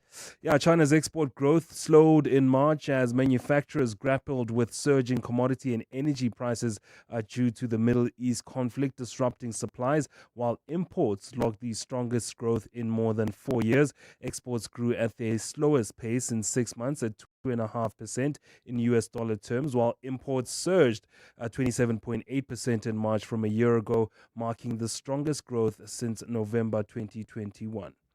If there's anything I've learned through all this and during this crisis, Mateo, markets tend to trend on hope rather than resolution. One word from Donald Trump about where it may go, and the reaction is positive or negative depending on what we hear that day. Where's the rand? Rand at this hour, 16 Rand 42 against the US dollar, trying to claw back some gains at this hour. 19 Rand 28 against the euro. 22 Rand 16 cents gets you a British pound. Price of gold is up 0.5% at $4,769 an ounce, while platinum is at $2,080. Brent crude now at $97. More business after 8. Time now for the latest eyewitness news. Sfiso Zulu, John opens the gate. That's right, Bongani. This is just days ahead of a looming court deadline. The Agriculture Minister, John Steenhuisen, has published a draft routine vaccine scheme for foot and mouth disease. This is an indication of a major shift in how the country plans to manage the outbreak. The scheme sets out a voluntary nationwide vaccination framework for affected animals. The country has been grappling with one of its most widespread foot and mouth disease outbreaks. Dimakatso Leshoro has the details. John Steenhuisen has faced mounting criticism over his handling of the crisis, with farming organizations taking the matter to court in a bid to seek unsupervised private administration of FMD vaccines. The court ordered Steenhuisen to publish a vaccination scheme to allow for this by this Friday. Over the weekend, the department released a draft scheme giving the public 7 days to comment. A multi-stakeholder committee that includes veterinarians, scientists and agricultural bodies will oversee the implementation of the cost-sharing model between government and the industry. Farmers who opt in will have to meet strict requirements, including animal identification through branding or electronic tagging, national traceability, and regular biosecurity audits. Dimakatso Leshoro, Eyewitness News. The Judicial Service Commission has named 3 candidates for appointment to the Supreme Court of Appeal. The judges have been recommended to President Cyril Ramaphosa to fill 3 vacancies at the court. The JSC interviewed 6 candidates in Sandton yesterday, marking the start of a week of interviews for posts. Yesterday's sitting focused on interviews for vacancies at the Supreme Court of Appeal in Bloemfontein. Nkosikona Malingamnisi reports. Judges Norman, Valley and Windle are all highly experienced with careers spanning multiple areas of law. Judge Norman brings more than 30 years of legal experience, including work in industry bodies and the State Capture Inquiry, and was appointed to the Makhanda High Court in 2022. Judge Valley, who serves in the Gauteng High Court Division, is regarded as an expert in labor and constitutional law and is known for his 2017 ruling ordering former President Jacob Zuma to disclose records related to his cabinet reshuffle. Meanwhile, Judge Windle, also a Gauteng judge, has delivered more than 400 judgments across tax, family, constitutional and criminal law. The final appointment will now rest with the President. Eyewitness News. The South African Weather Services has issued a forecast for rain in Gauteng this week, as some parts are already experiencing showers. Forecaster Litlogonolo Tobela says there's a likelihood of damages to infrastructure, properties and cars. In Gauteng though, still expecting a cloudy day into the afternoon today, cool temperatures into the afternoon with scattered showers and rain still possible into the central and the southern parts of the province. 80% chance of showers. Johannesburg Emergency Services spokesperson Rod Mulaudzi urges residents to be cautious during this time. Our residents in our low-lying areas to continue to exercise caution, avoid crossing, river streams, and also monitor young kids to stay away from river streams and also drainage channels. And Hezbollah leader Naim Qassem has urged Lebanon to cancel a planned meeting with Israel in Washington, reiterating his group's rejection of direct negotiations with its foe. Israeli strikes have killed more than 2,000 people in Lebanon and displaced more than 1 million since the Iran-backed group Hezbollah drew the country into the Middle East war. The Lebanese and Israeli ambassador to the United States are scheduled to meet in Washington later today to discuss holding direct negotiations between the two countries. Lebanese authorities have stressed that Beirut first wants to secure a ceasefire in the Israel-Hezbollah war, but Israel has dismissed that prospect, saying it prefers instead to focus on formal peace talks with Lebanon itself, with which it has technically been at war for decades. Israeli Prime Minister Benjamin Netanyahu said on Saturday that they want to dismantle Hezbollah's weapons and a real peace agreement that will last for generations. Qassem, however, says these negotiations are futile and require a Lebanese agreement and consensus. A partly cloudy day in store for Gauteng with showers. The temperatures are at lows of 14 and 15 degrees, peaking at highs between 20 and 23. And in the traffic of got delays in the city of Tshwane along the N1 South. This is between Linwood Road and the Flying Saucer interchange. There's also queuing traffic reported on the N14. This is the N14 East between the R55 and the Braakfontein interchange. The top story this hour, Agriculture Minister John Steenhuisen has published a draft routine vaccine scheme for the foot and mouth disease. Clement Manatella. Weekday mornings, 9 to 12. 9 to 12. What about the issue of diversity? I know you don't have control over that as leaders because delegates are the ones that are voting and they vote for whoever they think is best in their eyes. But there's only one female in the entire top leadership structure in Siviwe Kwahube. It is a bit disappointing. Well, you can call it disappointing. I call it the result of robust campaigning by all those that were there, and the most appealing would have come out. And unlike in other political parties, we don't then say we have reservations or we have seats reserved for this gender or this race or, people that are in this economic cluster. We then say everybody can then put up their name. Solim Semanga, DA Federal Chairperson. Clement Manatella. 9 to 12 on 702. Corporates That Care promotes and encourages corporate leaders and all citizens to walk the talk for a better South Africa. Catch Corporates That Care this Wednesday at 10 to 9 featuring APSA. Their Group Chief Marketing and Corporate Affairs Officer Sydney Mbele will be in conversation with us. We do this on Wednesdays to highlight efforts of companies and brands dedicated to building our country. Corporates That Care is a Prime Media Cares initiative with 702 and Prime Media Outdoor. 702, let's walk the talk and together make a difference. Bar Black Sheep. Have you any wool? Yes, sir. More than 3 bags full. We think beyond today, tomorrow, more. Look up, look far ahead. We may choose to leave the herd. There's greener grass where fewer care to tread. Bar Black Sheep, proof of what we do. Better for clients for over 20 years. Courage, we hold the course for you. Bar Black Sheep, if you want more wool, it takes black sheep thinking. Camissa Asset Management. Invest different. Camissa Asset Management is a licensed FSP. Running a small business means every rand counts. Thanks to My Way Business Insurance, I save up to 20% on my insurance premiums every month for my buckies and tools of trade. Now, I get to save some extra cash for my business and focus on giving my clients world-class service. Switch to My Way Business Insurance and save up to 20% on your buckies and tools of trade. Real businesses, real savings. Call us on 0860 646464 for a quote today. My Way is a licensed non-life insurer and FSP. Standard rates and T's and C's apply. We said, let's talk shop. And small business owners answered, from the townships to the suburbs and everywhere in between. Now, 702 and MTN Business want to share their stories with you. The 702 MTN Small Business Awards.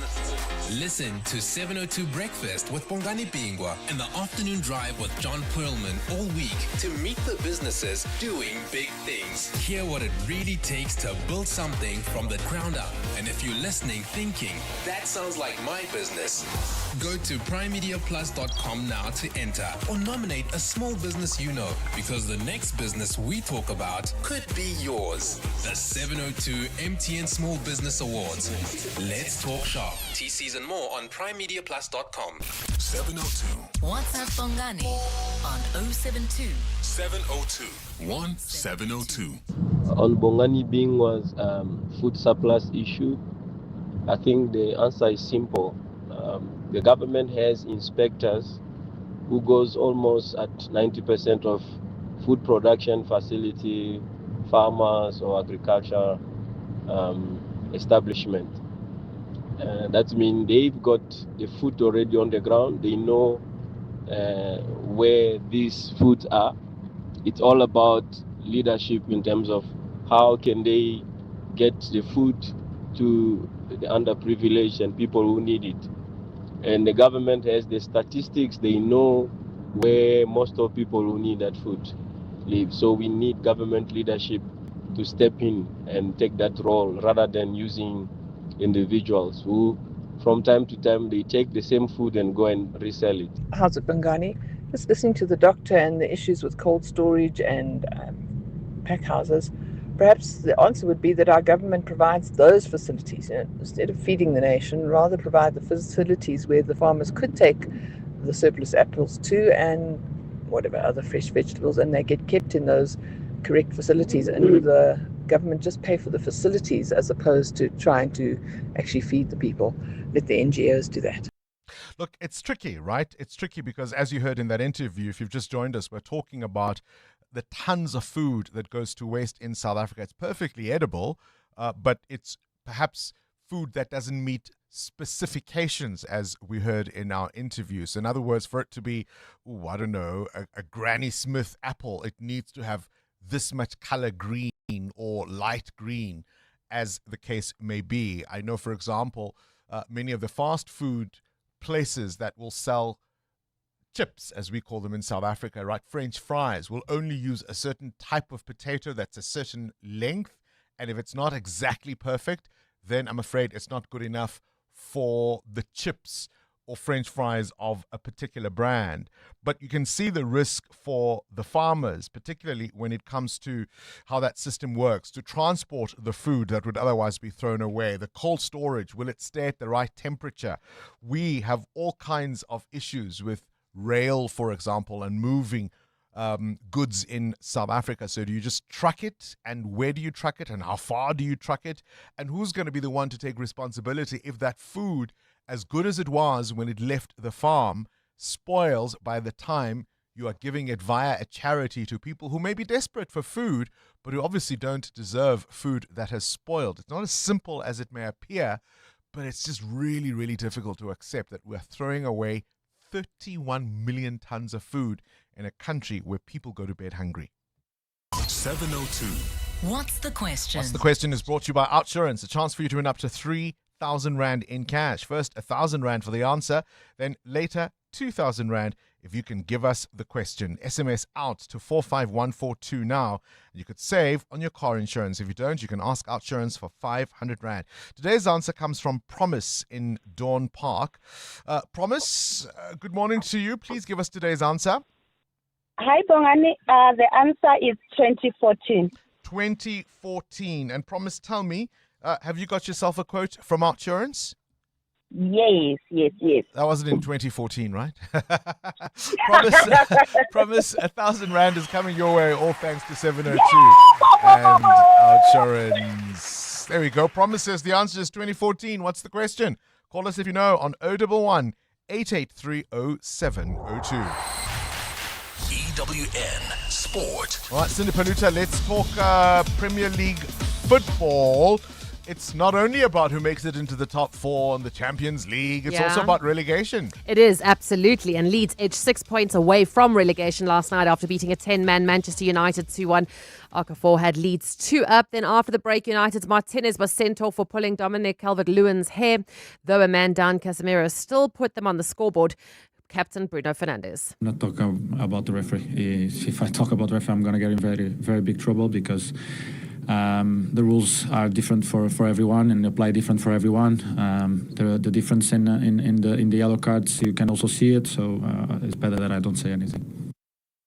Tottenham Hotspur, also fighting to avoid relegation, will have to do so without captain Christian Romero, who's out with a knee injury. Champions League second leg quarterfinal action tonight. Barcelona have to overturn a 2-goal deficit at Atletico Madrid, while defending champions PSG take a 2-goal advantage to Liverpool. Banyana's in action this afternoon. They're playing Algeria in a friendly at the Princess Magogo Stadium at 3 p.m. It's preparation for the women's AFCON in July. Captain Rafael Wejane. The 2 games that we will play are going to be very important. We know what's at stake. Algeria is a very good team, ball-playing team, and we know if we were to advance in the tournament later on, we might meet one of the North African teams. So they're going to give us a good preparation match. Ghana's appointed Carlos Queiroz as head coach, taking charge for the FIFA World Cup starting in less than 2 months' time. In rugby, the Bulls have secured the services of Springbok loose forward Marco van Staden until 2028. University of Pretoria tucks Varsity Cup champions for a record 6th time. They thrashed Northwest Eagles 31-3. And in cricket, the IPL, Sunrisers Hyderabad with a shock 57-run win over Rajasthan Royals. Klaasen on the winning side contributed 40 from 26. Cindy Paluta, Eyewitness News Sport.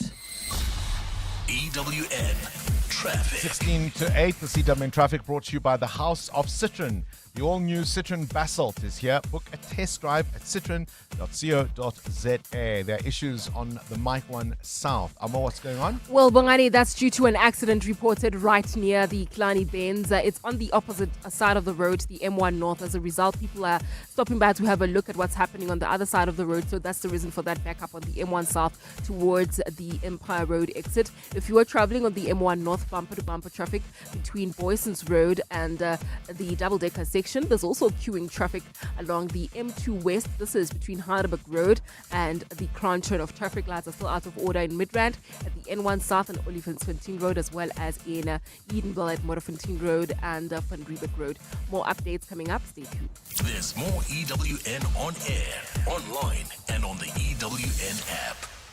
The all-new Citroen Basalt is here with keyless entry, wireless Apple and Android CarPlay. It's made to look good and to make life easy. And with that 470-litre boot, well, it's ready for every outfit change and then some. The all-new Citroen Basalt Coupe SUV from 354,000 Rand. You can register now for limited launch deal assist of up to 40,000 Rand. Book a test drive today at citroen.co.za. T's and C's apply. That's Tabo before he got naked. When Tabo's car broke down, he did what every manly man does best. Hit things, fiddle, and hope it works. So Tabo got naked. He got comprehensive car insurance in seconds and can now call roadside assistance anytime on the Naked app. Tools down, Tabo.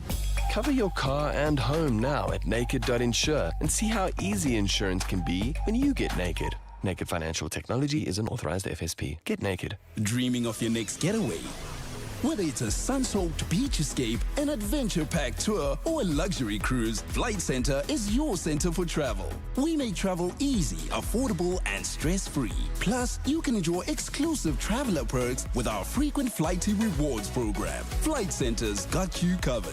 Visit your nearest Flight Centre store or online at flightcentre.co.za. Flight Centre, your centre for travel. Yeah, yes. I used to lose time in my business every day. Slow internet, orders not going through, clients waiting. Nyaga nyaga nje. It starts small, but it adds up. You miss one thing, then another, and before you know it, everything is behind. So, I upgrade, and I got fast, reliable connectivity from MTN Business to focus on growth. Your business doesn't buffer, so why should your tech? Let's talk shop. Click on mtn.co.za/business or visit an MTN store today. MTN Business, Africa's leading enabler of connectivity and converged solutions. Africa's trade system is at a turning point.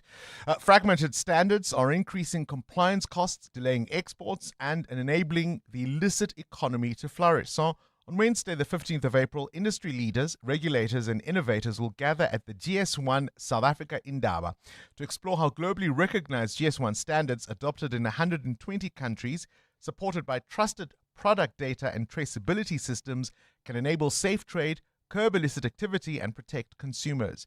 Anchored in GS1's vision of powering trust in data for everyone, everywhere, 702 will be on the ground, bringing you all the action, updates, and conversations. 702. What's the question? For 2,000 Rand in cash, all thanks to Outsurance. Please tell me, what's the question? If the answer is 2014. Let's go to the lines. Who has it? Ndikokele, let's try you. Hi, Bongani. Hi, Ndikokele. What's the question? The question is, in what tier were the mental health patients moved from live Esidimeni to unregistered NPOs? Oh, that may well have happened, but it is not entirely accurate. I think that, in fact, happened in 2015, if not 2016. Not quite the question we are looking for, Ndikokele, I'm afraid.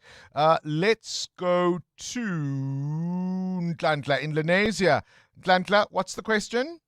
Yes, the question is, in which year was Sam Smith's song Stay With Me released?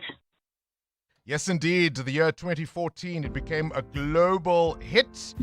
It was a fantastic breakthrough hit for Sam Smith, establishing him firmly as one of the pop stars of the modern age. Are you a fan, Ntlantla? Yes, I am a fan of Sam Smith. I tell you, we'll stay with you with 2,000 Rand in cash, all thanks to Outsurance and 702. Not without its controversy, Amo. I want you to listen to Stay With Me. Have a good listen. Will you hold my hand? Oh, won't you stay with me? 'Cause you're all I need. This ain't love, it's clear to see. But darling, stay with me. So, the controversy was, have you been in that situation where you've told someone a story and the next day they come to you and they tell you the exact story you told them yesterday and you're like, hey, bo, but I told you. So the controversy was Sam Smith's Stay With Me sounded remarkably like this 1989 hit by Tom Petty.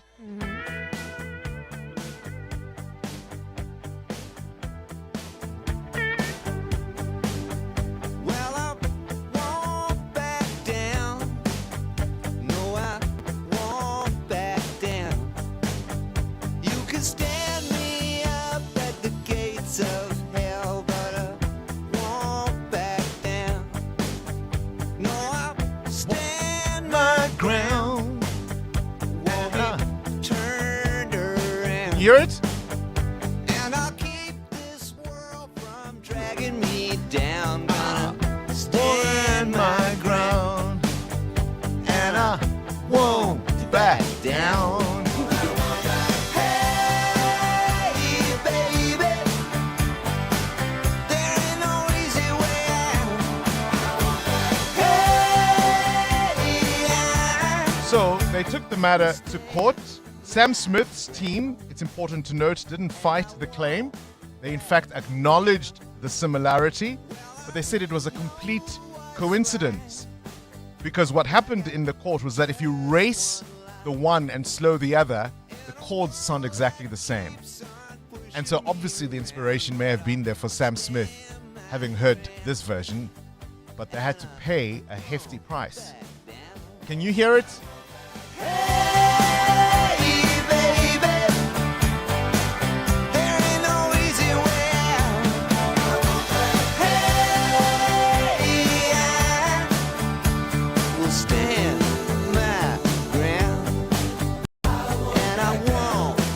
Can't hear it? I can definitely hear it, but it doesn't stand for me to go and stand trial or to go to court. No ways. You took my song, you slowed it down, you changed the lyrics, but it was still my song. Guess it's true, I'm not good at understand. It's there. You paid a lot of money. But I still need love, cause I'm just a man. 30-year-old Dineo knows all about saving on her car insurance with Outsurance. I'm saving 1,094 rands. That's an unbelievable 1,094 Rand monthly saving on Dineo's 2025 Kia Sonet. And she'll get an out bonus. If I'm claim-free for 3 years, then I get an out bonus back. Ready to see how much money Outsurance could save you? SMS out to 45142. That's out to 45142. Licensed insurer in FSP. TCs and information online. You hear that? That's the sound of business execution finally visible. No more chasing people and reports. No more disconnected systems. No more guessing if our business is performing or not. iStratGo connects strategy, people, performance, and day-to-day work into one clear software platform, so leaders can see what's working, what's not, and where to focus. Because when execution is visible, everything runs better. Book a demo on istratgo.com. istratgo.com. Coming up next, we're going to meet one of the finalists in the 702 MTN Small Business Awards. Let's talk shop. Let's talk about a small business doing big things. London, New York, Rosebank, Sandton, 2,000 co-working spaces in over 57 countries. Same vibe, same love, same coffee on tap. Are you kidding me? WeWork.co.za. Made for work, built for business. You may or may not know the difference between a contour brush and a bronzer brush, but you do know a great Outsurance deal when you see one. Get a car insurance quote now, and if Outsurance can't save you money, ask for 500 Rand or 1,500 Rand if you've been claim-free with the same insurer for 3 years. Get savings or get cash. SMS out to 45142. That's out to 45142. Outsurance is a licensed insurer and FSP. T's, C's, and information online. 702 702. What's gone viral? with Kabazela. Catch up now with the world of viral content. Kabazela. Good morning to you, Belle. And that's just the rules. That's how we greet each other, and that's just the rules. Yeah, I mean, this was quite a funny video that I came across on TikTok. And if you think about some of the rules when you were growing up in your household, some of them would have made complete sense to you, and they were pretty obvious. And then other rules you would have probably thought, oh, okay, well, what's going on here? And then maybe years later when you got a little bit older or you grew up, you look back on it and you thought, what on earth were my parents thinking? And it wasn't a rule maybe to protect you. It could have possibly been a rule just for their convenience, right? So let's take a listen to this guy who takes us back to his childhood and remembers a rule that his parents had for him. Did you have a household rule growing up that now as an adult you look back on it and you're like, what? We weren't allowed on the couch without a shirt because the oils from your skin would ruin the couch. But like, will they? I'm still trying to figure that one out. Like, why? Really, why? I don't get it. But there's some other people here that have commented on this thread, and it says, we weren't allowed to watch TV when we were sick because being sick isn't supposed to be fun. And so many other rules here. And I was kind of trying to think back to my childhood about rules that I didn't understand, and I struggled to come up with one. So I went and asked the missus, and I was like, can you remember a rule from your childhood? And she said that when it came to eating mango was only a bath food. So she couldn't eat mango anywhere else in the house but in the bath. So she, for many years, thought she could only eat a mango in the bath. Because I mean, if you think about it, a mango is quite a messy, and messy. It's sticky. It drips all over, etc., etc. So quite clever from the mother, I suppose. If you want mango, eat it in the bath. But then maybe just don't introduce your kid to mango. But what are some of those rules for you? I'd love to hear our 702 families rules this morning. Can you think of one, perhaps? Yeah, we always had to wash our feet when coming back from playing outside. Yeah. It was routine. You wash your feet. You had to wash your feet. Certainly when you go to bed at night, you had to wash your feet because my mother didn't want us to dirty her sheets. Yeah. So, I mean, typically we bathed in the morning and not in the evening, but you still had to wash your feet before bed. That was one of the rules. We weren't allowed to use heaters during the winter. You had to rather get a blanket because that would bring up the cost. Yeah, guys. See, convenience for the parents. Guess who has that rule now? Yeah. Now I understand the cost of electricity. Right, those rules you grew up with, you look back and you think, really? Mom and Dad? Really? 702 Feedback with Rupfiwa Kone. Rupfiwa Kone, can you think of any? There are so many wrongs. The worst for me is those rules you judged before you were a parent, and now you're a parent, you're like, this is the rule.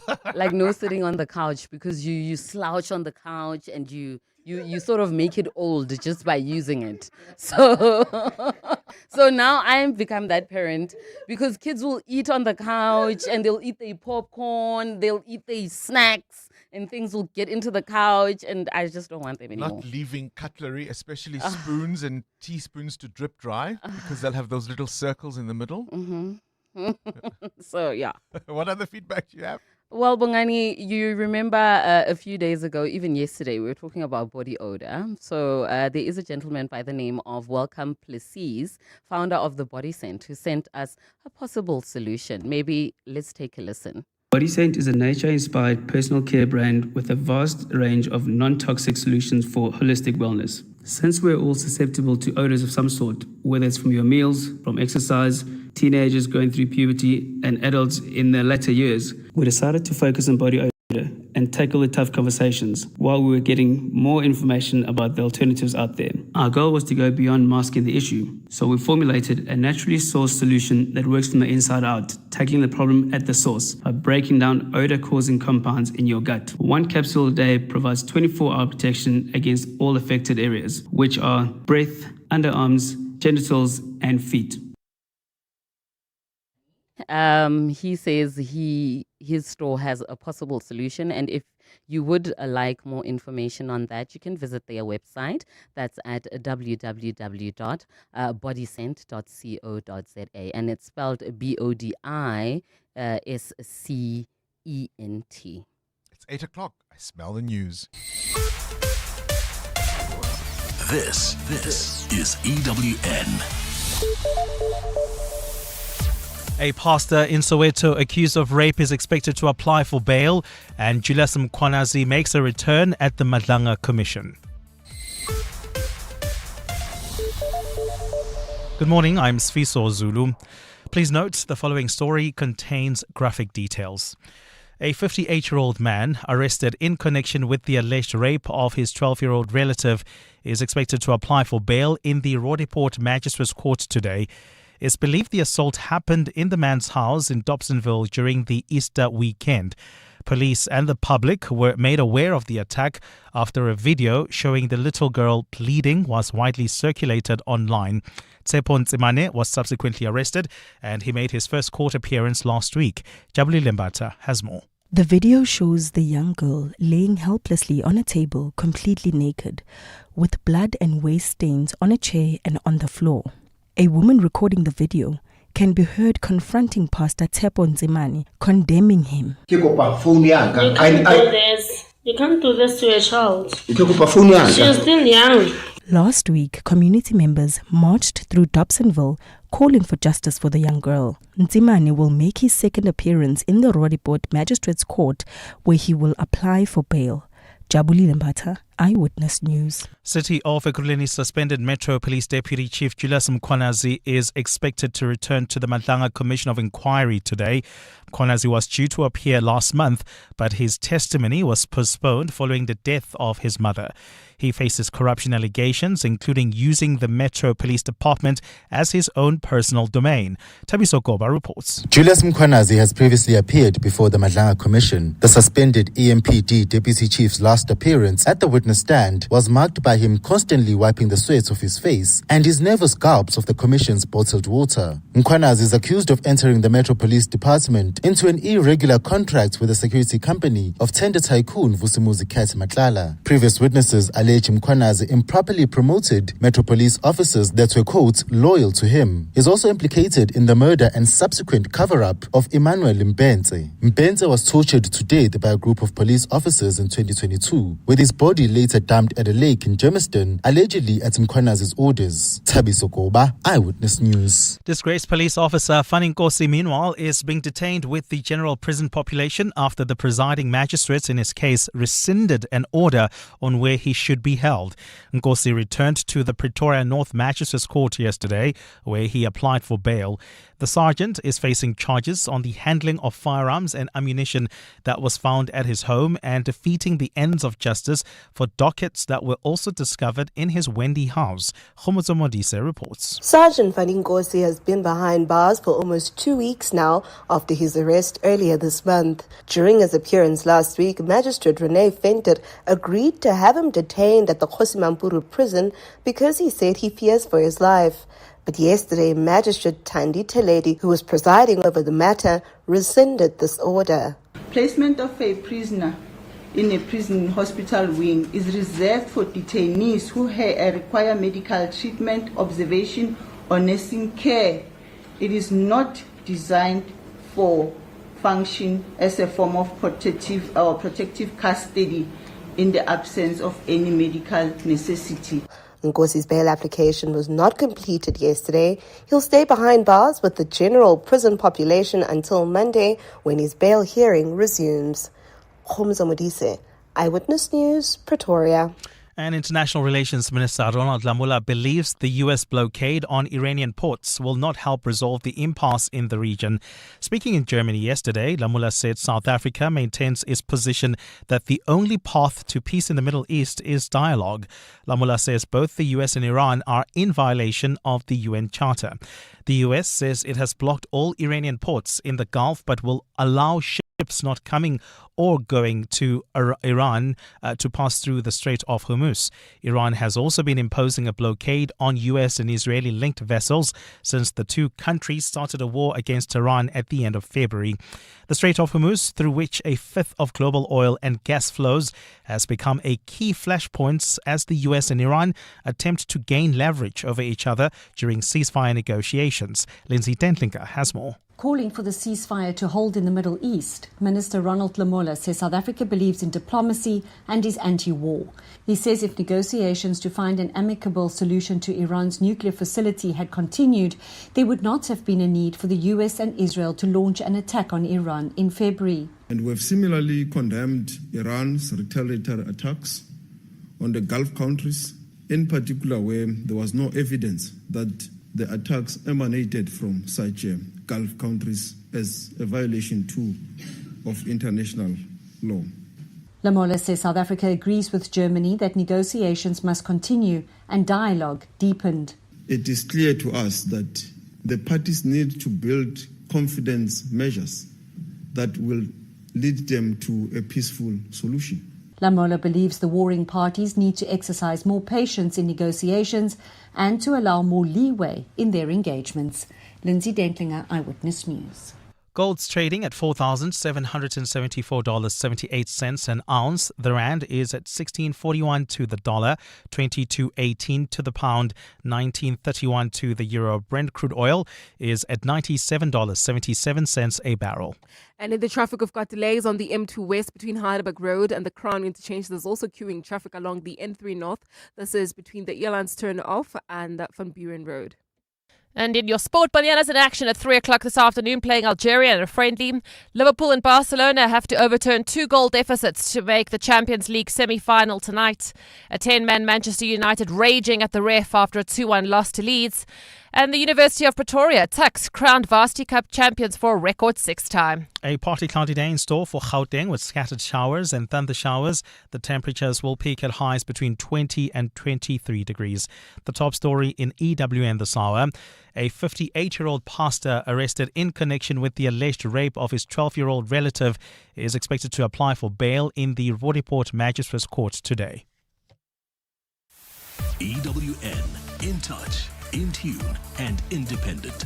For the latest, visit ewn.co.za or download the EWN app. Calling all small business owners. It's the 702 MTN Small Business Awards. Enter now on Prime Media Plus. Let's talk shop. This is Breakfast with Bongani Bingwa on 702. Let's walk the talk. 8 minutes after 8 o'clock. I want us to reflect on the country that we actually live in. Sfiso Zulu is leading with this awful story out of Dobsonville. This 80-year-old pastor, supposedly then a man of the cloth, right?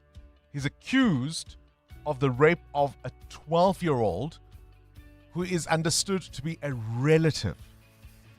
This happened on the Easter weekend. It was not such a good Friday for this little girl. And there's a video, of course, that's been circulating on social media. And in it, this poor little child is completely undressed, doesn't really seem to have any clue of what's going on. And there's a woman in the video who then confronts the suspect about what might have happened to the little girl. I mean, that's about all I can tell you. The video is far more gruesome than what I'm describing. That's the one story. You've heard it in Eyewitness News. You can read about it in the Sowetan today. The Citizen is looking at, dare I say, the opposite side of that coin. A 41-year-old Mpumalanga man took his life after a lover of his threatened to sue him with rape if he didn't pay her 30,000 rand. The family of the man say it was consensual, and that at some point there was some negotiations that happened, and he agreed to pay 3,000 rand, and the father insisted it be up to 30. And the only alternative for this man from Mpumalanga was to take his own life. Another story in The Citizen is a 31-year-old who fell victim to a sextortionist and was even jailed for a crime to this day he still denies. And they're saying there is a growing number of cases, particularly in the Bronkhorstspruit area, where women target men at taverns. And after what the man might assume was a night of consensual activity, she then says, if you don't pay me X amount, I will cry wolf. I'll say you raped me. Doesn't that just paint an awful, awful picture of the South Africa we live in? This is Breakfast with Bongani Bingwa on 702. Let's walk the talk.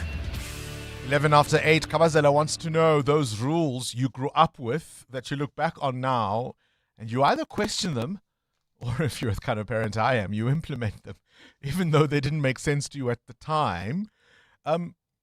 You had a story that John Palman tells. So he says that his mom, when they were kids, his mom used to make them wear jerseys or warm clothing when she felt cold. Yeah, so I'm called, everybody put on a jersey, right? But then I laughed at that story, and then I remembered I do the same thing. When I feel cold, everybody must wear a jersey, must put on the socks, must feel and look warm because mommy is cold. That means you are also feeling cold. But you're not running around like the little ones all day and being energetic. No, but just put on your jersey. Mommy is feeling cold. That means the weather is cold. Muteo? Had a lot of rules at home. One that I had was also taking out the trash at night. So whatever we had eaten, the leftovers, all those things, I had to walk to the bin, which was a few meters away from the kitchen door, but it felt like it was an eternity. And it was really dark. And my dad was like, look, if you're really about it, you're going to go to that bin. No clothes on the line, on the washing line overnight? No clothes on the line, no dishes in the sink. Yep. No touching the walls. That was my mother's house. And the dustbin must be empty when we go to bed. Yeah, and when guests arrive, you find something else to do. You're not in the lounge. Get out. You go to your bedroom. Like, really, though? The guests that come in and you're sitting there because you're watching TV. Yes. Yeah. First thing that you do, you greet them. If they are, if your mom signals to you, you make them tea and then offer something to drink and then disappear. And then disappear. Yep, that rule still counts. Earlier we spoke about those nicknames people give you that you can't stand. Anthony, you're in Joburg. What do they call you? Tony. Oh, Chomi, your bongs at home. I hate that with all my being. But yeah, I think I've learned how to navigate with it. But especially in formal settings or adversity. Yeah. But yeah. Yeah, Chomi. Yeah. Don't get me started. All right, thank you, Choms. Okay, bye. Thank you, Chomi. Great show, bye. Anthony in Johannesburg. Good morning, Bongs and the team. This is Bongani from Towers. Bongs, I hate when someone call me Chief. I hate that name, Chief. No. I don't want to call me Chief. My name is Bongani. You can say Bongs. I don't mind. Uncle, Malume, I hate someone when you call me that. Hi, Bongani. This is Nandati here. I have the worst habit of calling people Lala, like Lala, like hello Lala, how are you Lala? Like if I forgot your name, I'll call you Lala. I don't know if other people hate it, but but I just call people Lala, like Lala this, hello Lala, Mamela, Lala listen, That's just me and my habits. I don't know how many people hate it, but yeah. My name is Lerato, so already my name is short, but people want to call me Lee, Rato, Ato, Lili. Like, I don't know why. My name is short, Lerato. You say 3 times Lerato, so I don't know. I don't like being called that. Just call my name in full. Hi, Bongani and the team. And hello to all 702 listeners. I used to work for this particular company, and a certain lady called me Bongolosa. My name is Bongi or Sibongile in full, but here's a person created Bongolosa, and I used to hate it with passion. So I use the nickname Bongles on social media just because there are so many Bonganis, right? Everybody and his uncle is called Bongani. But that's a nickname I got from a former boss. And it just kind of stuck. I mentioned it to my friends, and then everybody started calling me Bongles, and that kind of stuck. So I didn't necessarily mind. I don't mind you playing with my name. But there are some limits. Bongi? No. That's a bit hectic for me because when everybody that I love or that's very close to me, I give them a nickname. You haven't given me yet. At least And not Muteo, one I know. Because also Muteo told me from the beginning. Not much love He said, for you. Please, my name is Muteo and it's Muteo. It shall only be Muteo. And I was like, oh, I'm sorry. And that's how it'll be. And that's how it'll be. All right, nicknames people give you that you absolutely can't. That's Lala thing. No. Do you know what grates me? Mm-hmm. I often find that, I might get into trouble for this, but let me speak my truth. I often find it's women who'll call you Chomi or Lala. And they assume because I'm a gay man, they can, in ways that I know they'd never call Muteo or Lala. right? Or chomi. How often does that happen to you, Mateo? 0 times. You see? But I have to often say, no, I'm not Lala to you. I'm certainly not your chomi. EWN Traffic. This EWN Traffic is brought to you by Outsurance. SMS out to 45142.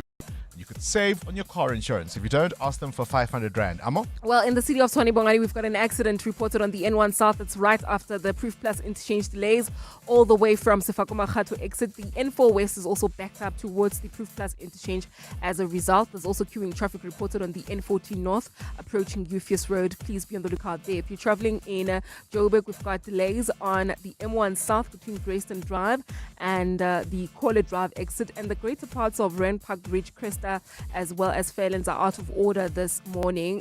Rather power outage there. So please be on the lookout. Several junctions are out of order, and be patient if you're traveling within those areas. More updates coming up. Stay tuned. There's more EWN on air, online, and on the EWN app. Sitting in a traffic jam is as fun as a surprise fire drill at work. First thing on a Monday morning, seriously.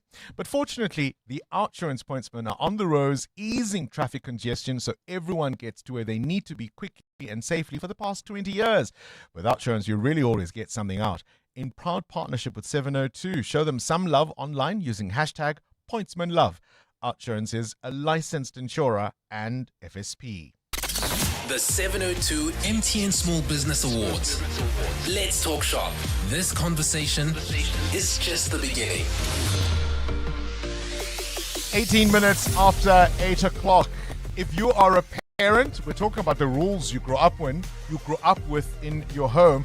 If you're a parent, you know what January feels like, right? It's back to school season, long queues, high costs, lots of pressure trying to make sure that you've got everything in place for your little bundle of joy. Well, of course, it's another turn for one of our finalists in the 702 MTN Small Business Awards. And today, it's the turn of MM Stationery Shoppers. It was launched in 2024, and this is the really fascinating part for me. Not via a website, not via a magazine, not via a billboard, but on a platform so many millions of South Africans use every single day. And it's a WhatsApp-based concierge service. And it's meant to make it all go away. But it goes beyond just convenience. They're now tapping into corporate partnership space, social impact space, and it's all about improving the lives of their customers. Muluko Mantata is the founder of MM Stationery Shoppers and is a finalist in the 702 Small Business Awards with MTN. A very good morning. Good morning. Listen, I'm blushing because the way you introduced my business, oh my God. Thank you. Like, who is he talking about? No, I loved it. I listened to it and I said, oh my goodness, I wouldn't even be able to say it like that. So thank you. But, I mean, it speaks to exactly what your business is all about. Yeah. Firstly, why WhatsApp? I mean, who doesn't use WhatsApp, right? And parents never have enough hours in the day. And so if I could take one thing off of your table while you're getting ready for sleep, literally just a quick 3-minute text on WhatsApp, doesn't that save you so much without you having to go to the shops and run around? Let's rewind to the beginning. Yes. What brought the idea, what prompted you to think of, let me start a stationery service and let me do it on WhatsApp?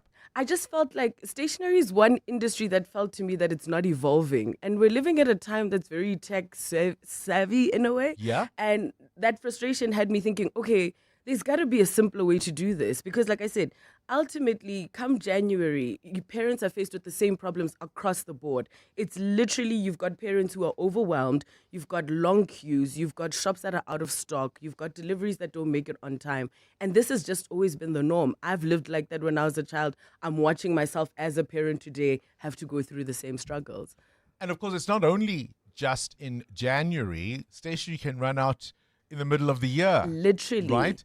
And what I find frustrating, particularly in the middle of the year, is that not all the traditional stockists will have what you need. Exactly. And so what we then, like I said, ultimately what we built is that stationery shoppers will serve basically as a school commerce platform so that it solves the back to school problem for parents, but it's also a way for corporates to kind of get in, and we bridge that gap between them because, like I said, there's a lot of things about stationery that haven't evolved, and it's 2026. All right, where do the corporates come in? So essentially what we're then doing is that we're building the platform. So we're building a bigger platform right now where we're moving it from just the WhatsApp, but also onto a platform where corporates can kind of plug in for their CSI, for their CSI and impact social work. And so what that means is that we'll build a structure where they'll actually have access to reach a large amount of people, but it's more structured. So without you having to do one CSI campaign here and it's scattered everywhere, we'll then build the platform where you guys can come in, do it, we'll keep the tracking, we'll make sure it goes to where it needs to go. We'll track everything for you on our part. So what you're making sure is not only the parent who may not have the time, the resources, and the know-how to go and do all of this organizing. Yes. If a corporate, for example, wants to get involved with the stationery space, knowing that so many kids don't have parents who can give them everything that schools may require, exactly, this is the platform they can use to connect with those parents in need. Exactly. And so that's the whole that's the bigger goal, Vision. right? That's the bigger vision. And so ultimately, like I said, when I started it was a pain point. Parents are overwhelmed. But like I said, we do offer a full service for parents as well. We source the stationery, we'll cover the books, we'll label them, we'll package it, we'll deliver it straight to your door. And it's all about solving a problem. That's the heart of entrepreneurship. Literally. You identify a problem and you say, I will make it go away. Muluko Mantata, we hope you don't go away. One of the finalists in our 702 MTN Small Business Awards. You can listen to The Afternoon Drive with John Polman later today to meet our next finalists. Remember, it's not too late to nominate a small business or enter if you are the owner of one yourself. Go to primemediaplus.com to submit your entry or nomination. You can also find T's and C's and more on primemediaplus.com. 702, The World View with Adam Gilchrist. Catch up with news from elsewhere in the world. Adam, every day there's something new to talk about the Persian Gulf. Now the U.S. Navy is going to blockade the Strait of Hormuz. Yeah, we were told the blockade was starting yesterday afternoon, but we have no idea if it actually is there. This is a blockade particularly of Iranian ports, so the Iranian side of the Strait of Hormuz, by US Navy ships. Are they there? If you sail a boat round perhaps from South Africa, I sail a boat round from the UK, we'll meet in the Strait of Hormuz, and I guess we would find out, wouldn't we? But we know that there is no free flow of oil tankers and cargo ships yet, so whatever the Americans and indeed the Iranians are doing, it hasn't yet meant that the cork has been pulled, as it were, from the bottle. We've also got the American vice president talking about economic terrorism, accusing Iran of economic terrorism. Isn't that kind of what the Americans are doing to Iran as well? And now we have Pakistan piping up saying, oh, we're happy to host another round of talks. Well, the first lot went so well. I guess talking is better than the alternative. It is also thought that if this continues much longer, that China will get involved, if not militarily, they might just lean on a few people economically and in trade terms, and they would make a difference, absolutely. At this stage, it's impossible to tell exactly where we are with the Strait of Hormuz, with Iran-US negotiations, or indeed with what happens next with yours and mine energy prices. We know that it went up again yesterday, and that will feed through, unfortunately, into our household bills and our petrol pumps. Oh boy. There is a sense that the Americans, at least under Donald Trump, are making a lot of this up as they go along, and that's why it proves messier every week. And talking of Trump's mess, he had a go at Pope Leo. Yeah, and vice versa, you have to say.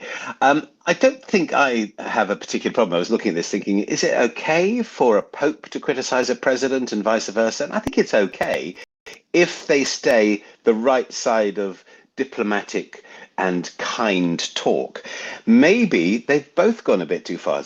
Pope Leo said God rejected the prayers of leaders who start wars and have their hands full of blood, which feels quite aggressive towards the American president. Pope Leo, of course, himself is American, comes from Chicago. He called the war in Iran atrocious. He called the threat to destroy Iranian civilization truly unacceptable, kind of get both of those points. And Pope Leo also questioned Donald Trump's, as he put it, inhuman immigration policies. So this has clearly riled President Trump, who's come back on Truth Social inevitably, talking about the Pope as being weak on crime and terrible on foreign policy. In itself, I guess, that's probably okay as criticism. But has Donald Trump gone too far? I don't want a Pope who thinks it's okay for Iran to have a nuclear weapon. I'm pretty sure that's not what Pope Leo said. He said, Leo should get his act together, use common sense, stop catering to the radical left, and focus on being a great Pope, not a politician. It just feels a little bit Pope versus President, not unlike, say, Alien versus Predator. We're not done yet, are we? This is going to continue because once they got the bit between their teeth, and who can blame the Pope, frankly? It's pretty easy to take shots at Donald Trump. But is it okay for Donald Trump to take shots back? Now, Adam, I'm sorry for sounding nasal, but your next story makes I can't breathe. Yeah, you may not like the end of this then. We'll all be going, ew, at least I think we might. We got a woman in Greece who went to the doctor with a blocked nose, blocked nasal passages. She'd been coughing quite a lot. Then she began sneezing, and then she began sneezing out, as she put it, worms. In fact, they were maggots. A farm worker on a Greek island, she works with flocks of sheep. And it turns out that an Oestrus ovis, a sheep bot fly, had laid eggs up her nose and they were hatching. If you think about what a fly wants in life, something warm and moist like a nasal passage is probably bang on. As well as the ones that this woman sneezed out already, then in hospital, she had surgically removed, as they put it, an entire larval colony. So at least 10 more fly maggots and one pooper, an emerging adult fly, all taken out. Apparently she's fine, she's recovered well. Some of us might not be feeling quite so well after that. I think it's definitely an ew moment. Achoo! Adam Gilchrist with this morning's Worldview. Get it out. EWN Business. Oi, oi, oi, oi, oi. Let's go to far more pleasant things, Muteo Haripe. Virgin Atlantic. Well, not so pleasant for them, I suppose. This Iranian war. Jet fuel is on the up. They'll miss some profits. Yeah, the CEO of airline Virgin Atlantic has warned that higher jet fuel prices are here to stay and cautioned that a prolonged war in the Middle East will hit global travel demand. Cornel Costa, who took over as chief executive in January, also says the UK airline will struggle to turn a profit this year, even after adding fuel surcharges to its tickets in an effort to claw back some high expenses. Now, airlines are due to report their latest earnings in the next coming weeks, but have so far said the demand remains robust despite the rising costs. Global jet fuel prices remain volatile, with recent averages around $197 a barrel. Airlines ranging from Air India, Air New Zealand have responded to higher oil prices by adding jet fuel surcharges to their tickets. Back home, Flyers Fair has introduced a temporary fuel surcharge on tickets from the 12th of March to the 12th of May. So air travel getting more and more expensive. Maybe we shouldn't have given up Southwest Africa, hey? No, because there's a lot of exploration going on there. BP PLC has agreed to buy stakes in 3 exploration licenses of Namibia as oil majors continue to expand in one of Africa's drilling hotspots. The oil giant agreed to buy a 60% stake in exploration licenses PLE 97, 99 and 100 located in the Walvis Basin north of the Orange Basin. The company will pay $2.7 million in cash for the stake, around 44 million rand. Now, following the deal's completion, BP will act as an operator, with Eco Atlantic and Namibia's national oil company NAMCO remaining partners. Your indicators? Rand at 16 Rand 42 against the US dollar, 19 Rand 25 against the euro, 22 Rand 9 cents gets you a British pound. Price of gold up 0.5%, $4,768 an ounce, while platinum is up more than 1% at $2,097. Brent crude now at $98 a barrel. More business this afternoon. Right, straight to the news desk we go. Good morning again, Sfiso Zulu. Thanks, Bongani. Good morning. 3 more people have been killed in what feels like a never-ending gun violence in Cape Town. Emergency services say the 2 men and a woman were shot in Guguletu Township last night. Mass shootings have become a weekly occurrence in parts of the city, sometimes linked to rampant gang violence, but it's not clear if that was the motive for the attack in Guguletu. Police spokesperson Andre Trout. Detectives from the Provincial Serious and Violent Crime Unit are pursuing all leads with urgency to ensure those responsible are brought to book. The motive remains under investigation, and anyone with information is urged to come forward. Just days ahead of a looming court deadline, Agriculture Minister John Steenhuisen has published a draft routine vaccine scheme for foot and mouth disease. This is an indication of a major shift in how the country plans to manage the outbreak. The scheme sets out a voluntary nationwide vaccination framework for affected animals, and the country has been grappling with one of its most widespread foot and mouth disease outbreaks. Demakatso Leshuru has more. John Steenhuisen has faced mounting criticism over his handling of the crisis, with farming organizations taking the matter to court in a bid to seek unsupervised private administration of FMD vaccines. The court ordered Steenhuisen to publish a vaccination scheme to allow for this by this Friday. Over the weekend, the department released a draft scheme giving the public 7 days to comment.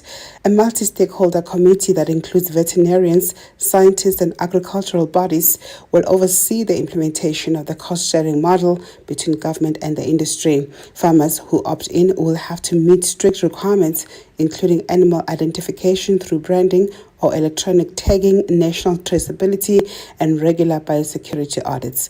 Demakatso Leshoro, Eyewitness News. Residents in Hammanskraal say they've had enough of government's empty promises to fix ongoing water problems.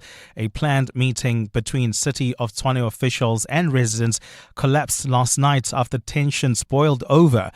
There was chaos at a local hall when the community demanded the presence of Mayor Nasipi Moya and refused to be addressed by Utilities MMC Frans Bushilo.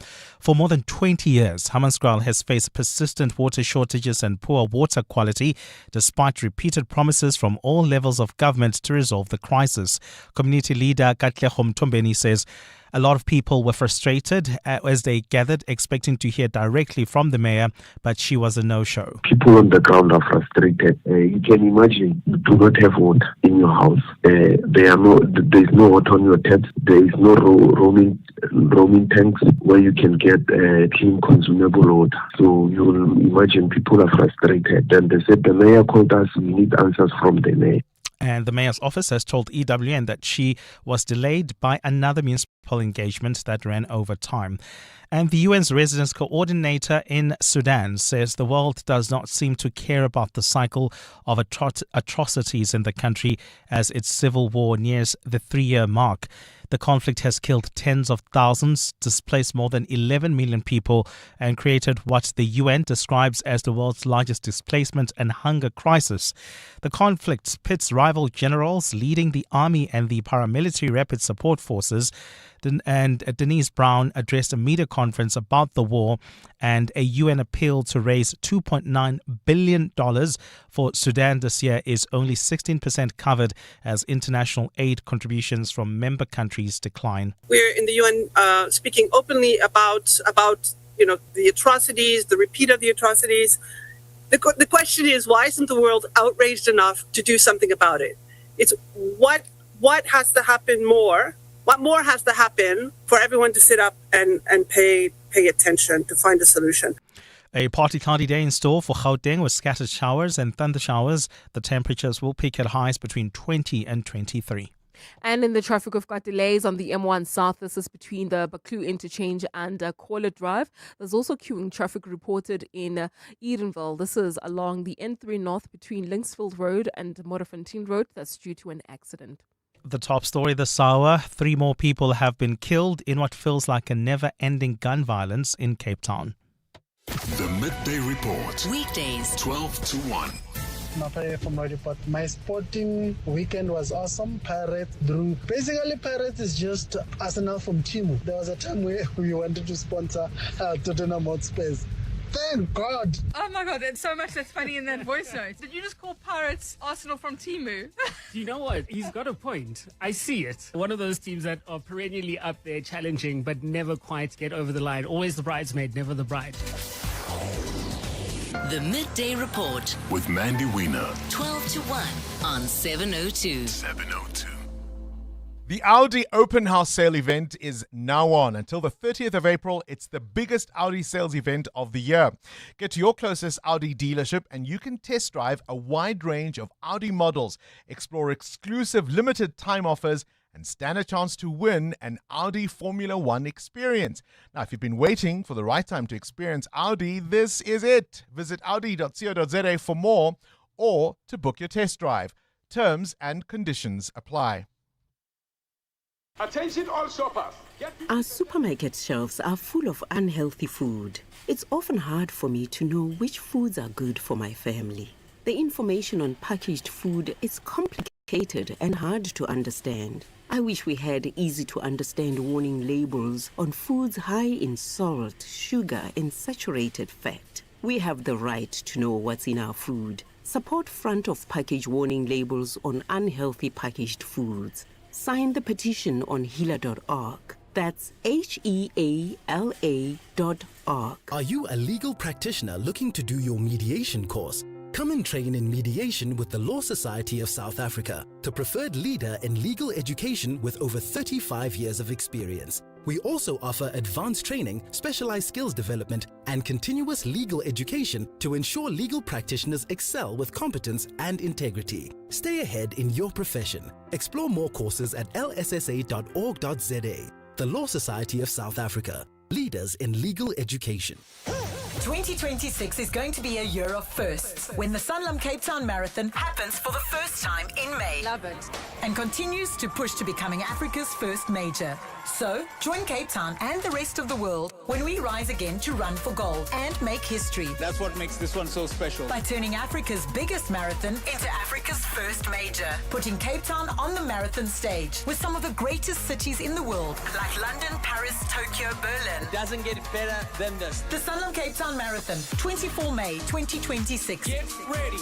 The 2026 Sanlam Cape Town Marathon, proudly supported by 702. Go to capetownmarathon.com for more.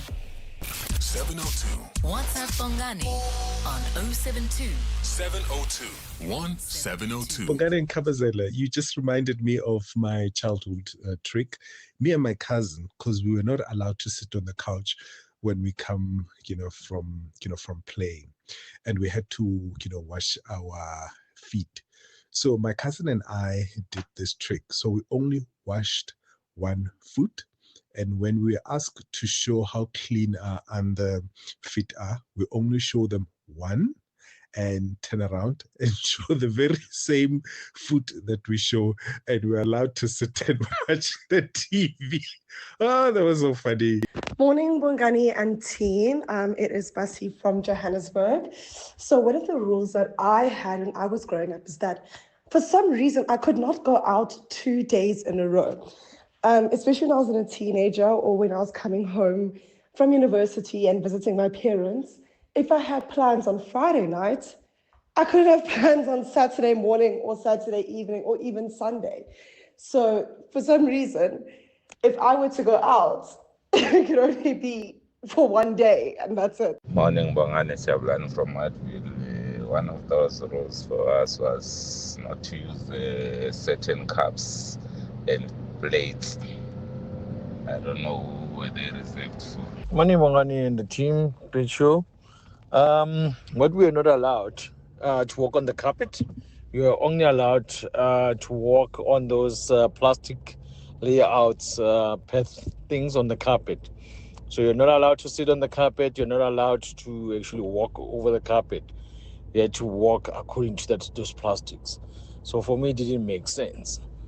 But yeah, those are the rules that my parents had. Good morning, Bongani and the listener. Man, low TV, itiniwe TV.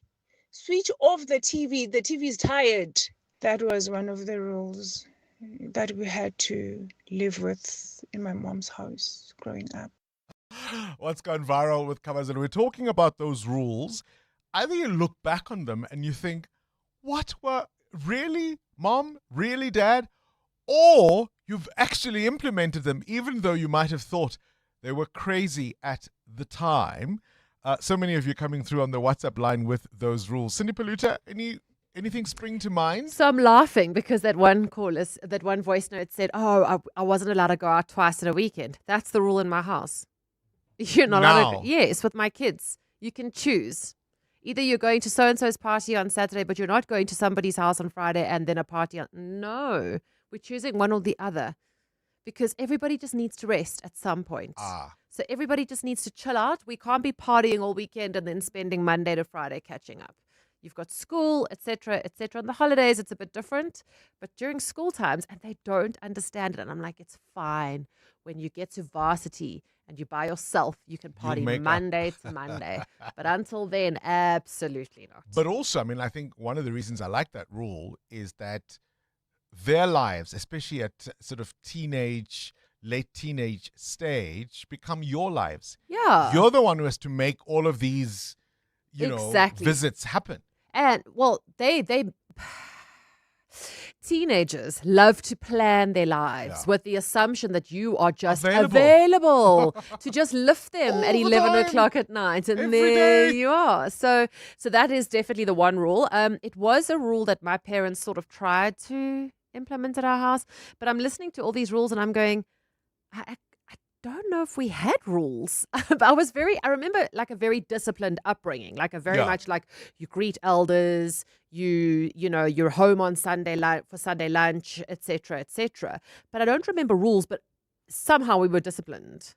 Yeah, no, so what stemmed off is a video where this guy says they weren't allowed to sit on their parents' couch without t-shirts because the oil topless on their skin would seep into the couch. And he now looks back and he thinks, really? So I think the reason why we didn't have rules like that is because my mother was raised in a very strict house. So when they came home from school, your shoes had to be taken off at the door.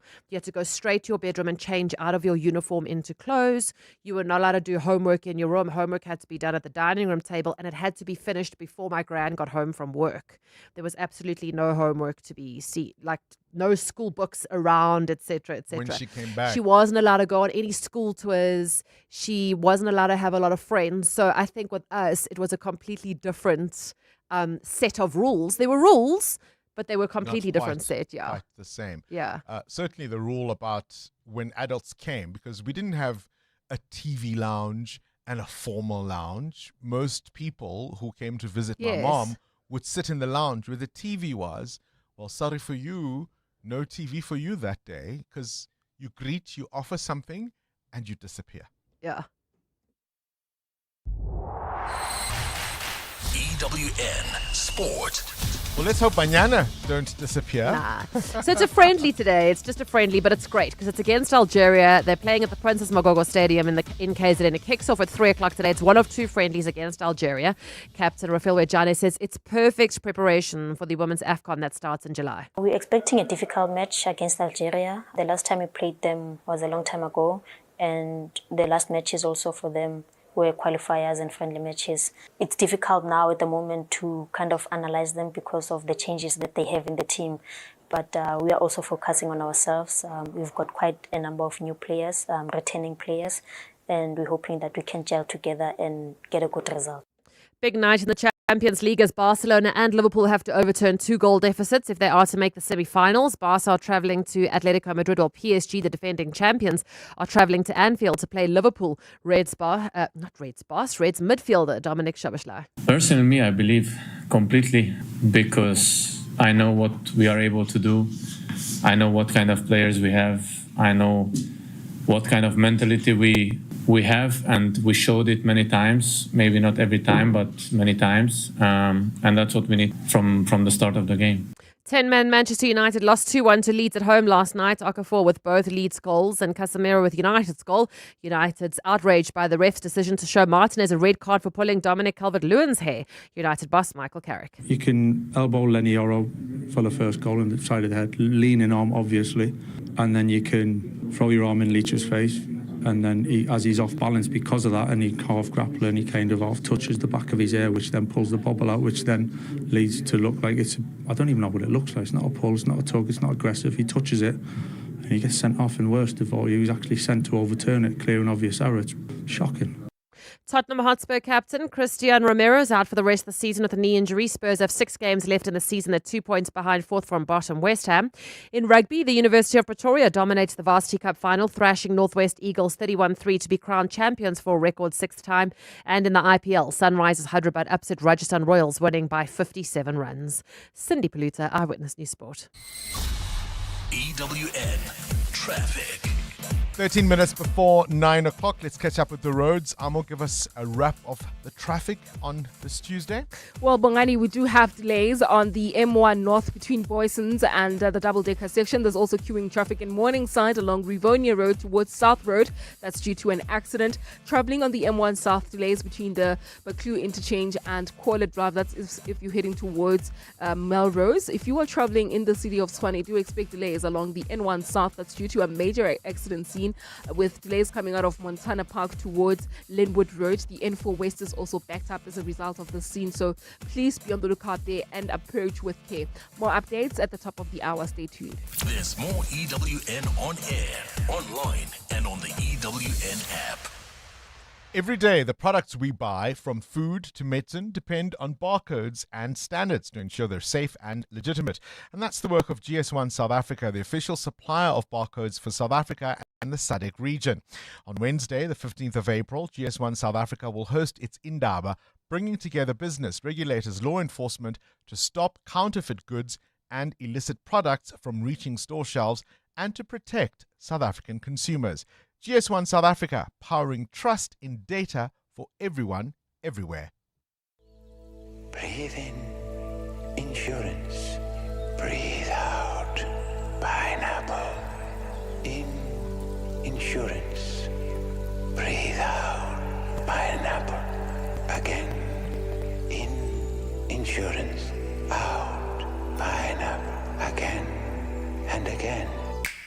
Pineapple FSP 48650 is underwritten by Omart Insure Limited, a licensed non-life insurer and authorized FSP.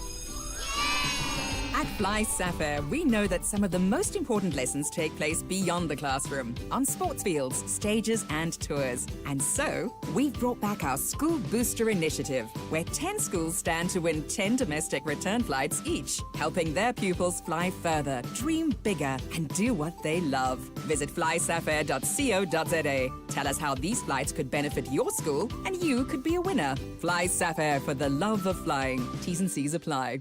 702 and MTN Business are celebrating small business owners who really walk that entrepreneurial talk, proving that big things can grow from bold ideas. It's the 702 MTN Small Business Awards, and standout SMEs are stepping into the spotlight from townships to the suburbs and everywhere in between.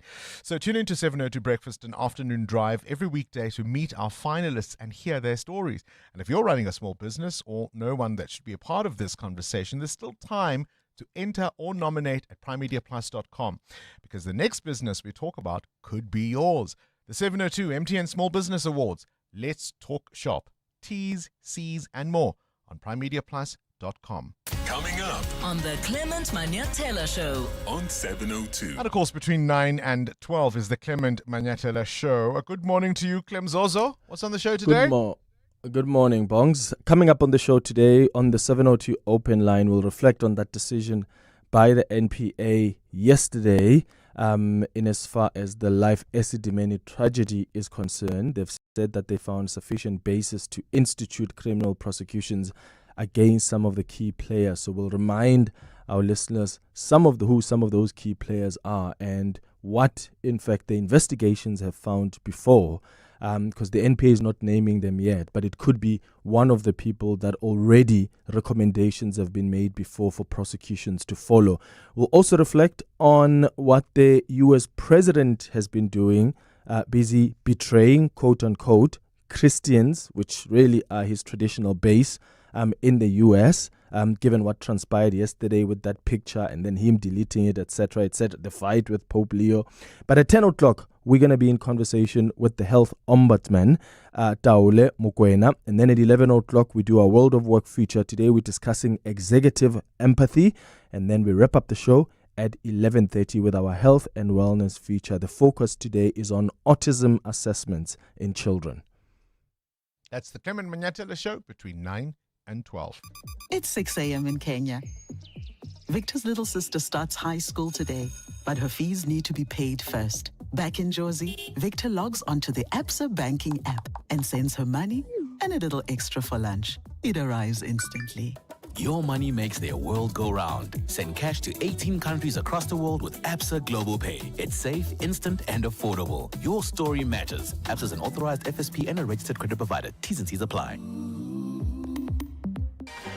How's it, Doff? How's it, Savvy? Why are you sitting in your driveway all by your lonesome, Doff? Selling my car, Sav. I don't trust the internet. I like to wheel and deal my own wheels. That's how you make way more, Sav. Okay, so where's your car now, Doff?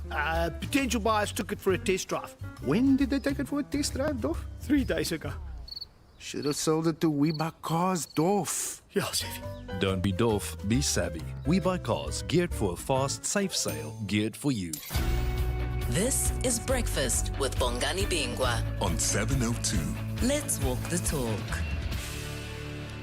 It's now for the 4th year running, and I think you could fairly say it has now become one of the highlights on the Johannesburg, certainly art scene, but even social calendar. It's the R&B Latitudes Art Fair back in Joburg from the 22nd to the 24th of May, as usual, at Shepston Gardens. As I say, it's this 4th year showcasing art, but also building an ecosystem, supporting artists, curators, collectors, and really trying to expand the creative economy across the continent. And I'm pleased to tell you, we're joined by sponsorships marketing lead at R&B, Michael Edwards. Michael, a pleasure to have you on the show.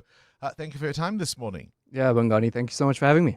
The exciting thing about this is it's become a feature now on the Joburg calendar. I would say certainly the art scene, but also the social gathering that takes place in that beautiful backdrop at Shepston Gardens. 100%, and you mentioned our 4th year, and I was just explaining to someone this morning, in our first year, you know, it was a real it was a novel event and it was a new event, and so we had to work really hard to sell it and to sell this idea of, I'll get there now, Shepston Gardens as a venue for an art fair. I think that's what makes it incredibly unique, so we'll discuss that. But I think we're sitting now in year 4 where the art fair almost sells itself, and I think there's a lot of repeat visitors. Hopefully we'll see yourself there. I'm pretty certain we will. We'll try and make sure of it. But it's just a beautiful collection, as you say, of curators, artists, independent galleries, and it's an experience quite like no other art fair out there. How do you up the ante every year, both in terms of the exhibitors, the art that is on display, the curators, and the themes, perhaps? How do you make sure, particularly with a lot of repeat visitors, that you don't disappoint? Yeah, very good question. And it's one of the trickiest parts that we have to crack one of the hardest nuts we have to crack every year. And I think part of it, and you mentioned too, is there's different focuses every year. First of all, the venue itself is an incredibly diverse venue. If any of you have ever been to Shepston Gardens, it's just beautiful. There's iconic infrastructure, and they're building onto that every single year. So every single year, the layout and the format of the event is slightly nuanced and slightly changed. So that's the first piece. The second, you mentioned theme. Every year there's a new theme. And I think this year's theme is Oasis, which is so fitting. We live on a continent that is forced and necessitated to be creative. And the idea of the Oasis theme is that finding creativity in improbable places. We know we've got that in South Africa, but more broadly speaking on the continent, creativity drives this continent. So it's an incredible theme for this year's fair. I was watching something the other day, and the conversation was how Johannesburg is such an unlikely place to have built a city in the first place, right? We've got this plateau high up on the Highveld. I think the comparison was something like if you had to stand at the base of Table Mountain and compare yourself to someone standing in Johannesburg, you'd have to pile up 5 Table Mountains or so to get to the top. But this idea of this oasis in the middle of nowhere in a water-scarce region, that's part of the thinking around art, right? In a continent where there's still so much potential, there's still so much growth, and there are so many ways to approach how you look at what is contemporary African art. Absolutely. Everything you just described there comes under this notion of we make a plan. South Africans and Africans make a plan, and creativity is often the driver of that. And so, yeah, the idea of Johannesburg becoming what it is today is part of the motivation behind the theme Oasis. And I think part of what drives creativity, and not just art. I mean, art is absolutely the focus at R&B Latitudes Art Fair, but creativity in life and creativity in business. And I think that's what really drew R&B to R&B Latitudes Art Fair, was we saw ourselves in a lot of that creativity and a lot of the talent that supports that is driving this creative economy in the country. In this conversation, you've mentioned the word continent. I know Nigeria is going to be part of the focus for this year. Tell us why. Yeah, 100%. And the continent is an important piece of the R&B Latitudes puzzle. And so every year, R&B Latitudes Art Fair has a focus. Last year, it was Botswana. And so we really dove deep into the Botswana creative economy and the creative art scene in Botswana, celebrated that, brought a piece of Botswana to the art fair in Johannesburg, and took some of the R&B Latitudes flavor to Botswana. This year, the focus is in Nigeria, which is a whole different beast and a whole different creative expression. I think very often people taint Africa and the continent with a single brush, and it's not. Every single country has its own creative expression, and that year, Nigeria, we happen to be tomorrow evening, in fact, have an exhibition in Lagos where Latitudes has gone to Lagos. We had over 500 applicants for the Nigeria. What kind of pieces can we expect? I mean, what sort of whet our appetite a little? A bit of everything, I must be honest. I've only seen a little bit of it, but it will certainly be a little bit of everything. And there's a dedicated section, a dedicated exhibition for the Nigeria focus at the R&B Latitudes Art Fair at Shepson's Gardens. And if it's anything like Botswana sold out, and I'm pretty sure Nigeria will do the same. So how do you, I mean, somebody listening to this conversation and they want to expand into the world of, fine art, and they may not have the technical background to necessarily know what may be considered good or worth buying, or something that will be an investment piece, if you will, over time. Where's that sweet spot between art being in the eye of the beholder and what you like versus what the experts might deem good or bad? Yeah, and it's funny, you're looking at case in point. Three years ago, I was exactly that, and probably still am a little bit wet around the ears in that respect. So I think for me, art is as valuable as you make it. And I think what's beautiful about R&B Latitudes Art Fair and the venue itself is it's a very unintimidating venue to explore art, to walk around the venue. There's gardens. You're going to turn a corner and stumble across a sculpture or a statue, and then next minute you're in a hall or a glass marquee, and you're looking at art, independent artists, and then you're strolling into a really strong collector's section. And I just think it's got something for everyone. And it's got something for the person you're describing who is just dipping their toes into the world of creativity and the arts, as well as really strong pieces for the ardent collectors out there. Michael, sold to the man on the radio. Where do I get tickets? You get tickets at latitudesartfair.com, and they're still available 22nd to the 24th of May. You can get a weekend pass, or you can buy for Friday, Saturday, or Sunday independently. A couple of other important notes: there is a park and ride. So the park and ride going from Old Eds. So we please urge, there is no parking at the venue. So we urge people to use e-hailing or to use the park and ride facility at Old Eds. And it's just, you can look forward to art, but you can also look forward to incredible vendors, food, wine, and other partners at the venue. It's an incredible experience. Sounds positively heavenly. The R&B Latitudes Art Fair at Shepston Gardens in Joburg from the 22nd to the 24th of May. 702 podcasts are on 702.co.za. Oh, where did the time go? It's 9 o'clock. The Clement Manatella Show starts now. This is EWN. Good morning, I am Sfiso Zulu. Please note the following story contains graphic details. A 8-year-old pastor arrested in connection with the alleged rape of his 12-year-old relative is expected to apply for bail in the Roodepoort Magistrates Court today. It's believed the assault happened in the man's house in Dobsonville during the Easter weekend. Police and the public were made aware of the attack after a video showing the little girl bleeding and was widely circulated online. The pastor was subsequently arrested and he made his first court appearance last week. Jabuli Lembata reports. The video shows the young girl laying helplessly on a table, completely naked, with blood and waste stains on a chair and on the floor. A woman recording the video can be heard confronting the pastor, condemning him. You can't do this. You can't do this to a child. She is still young. Last week, community members marched through Dobsonville calling for justice for the young girl. Jabuli Lembata, Eyewitness News. Acting Gauteng Judge President Aubrey Ledwaba is set to appear before the Judicial Service Commission today, seeking permanent appointment to the role.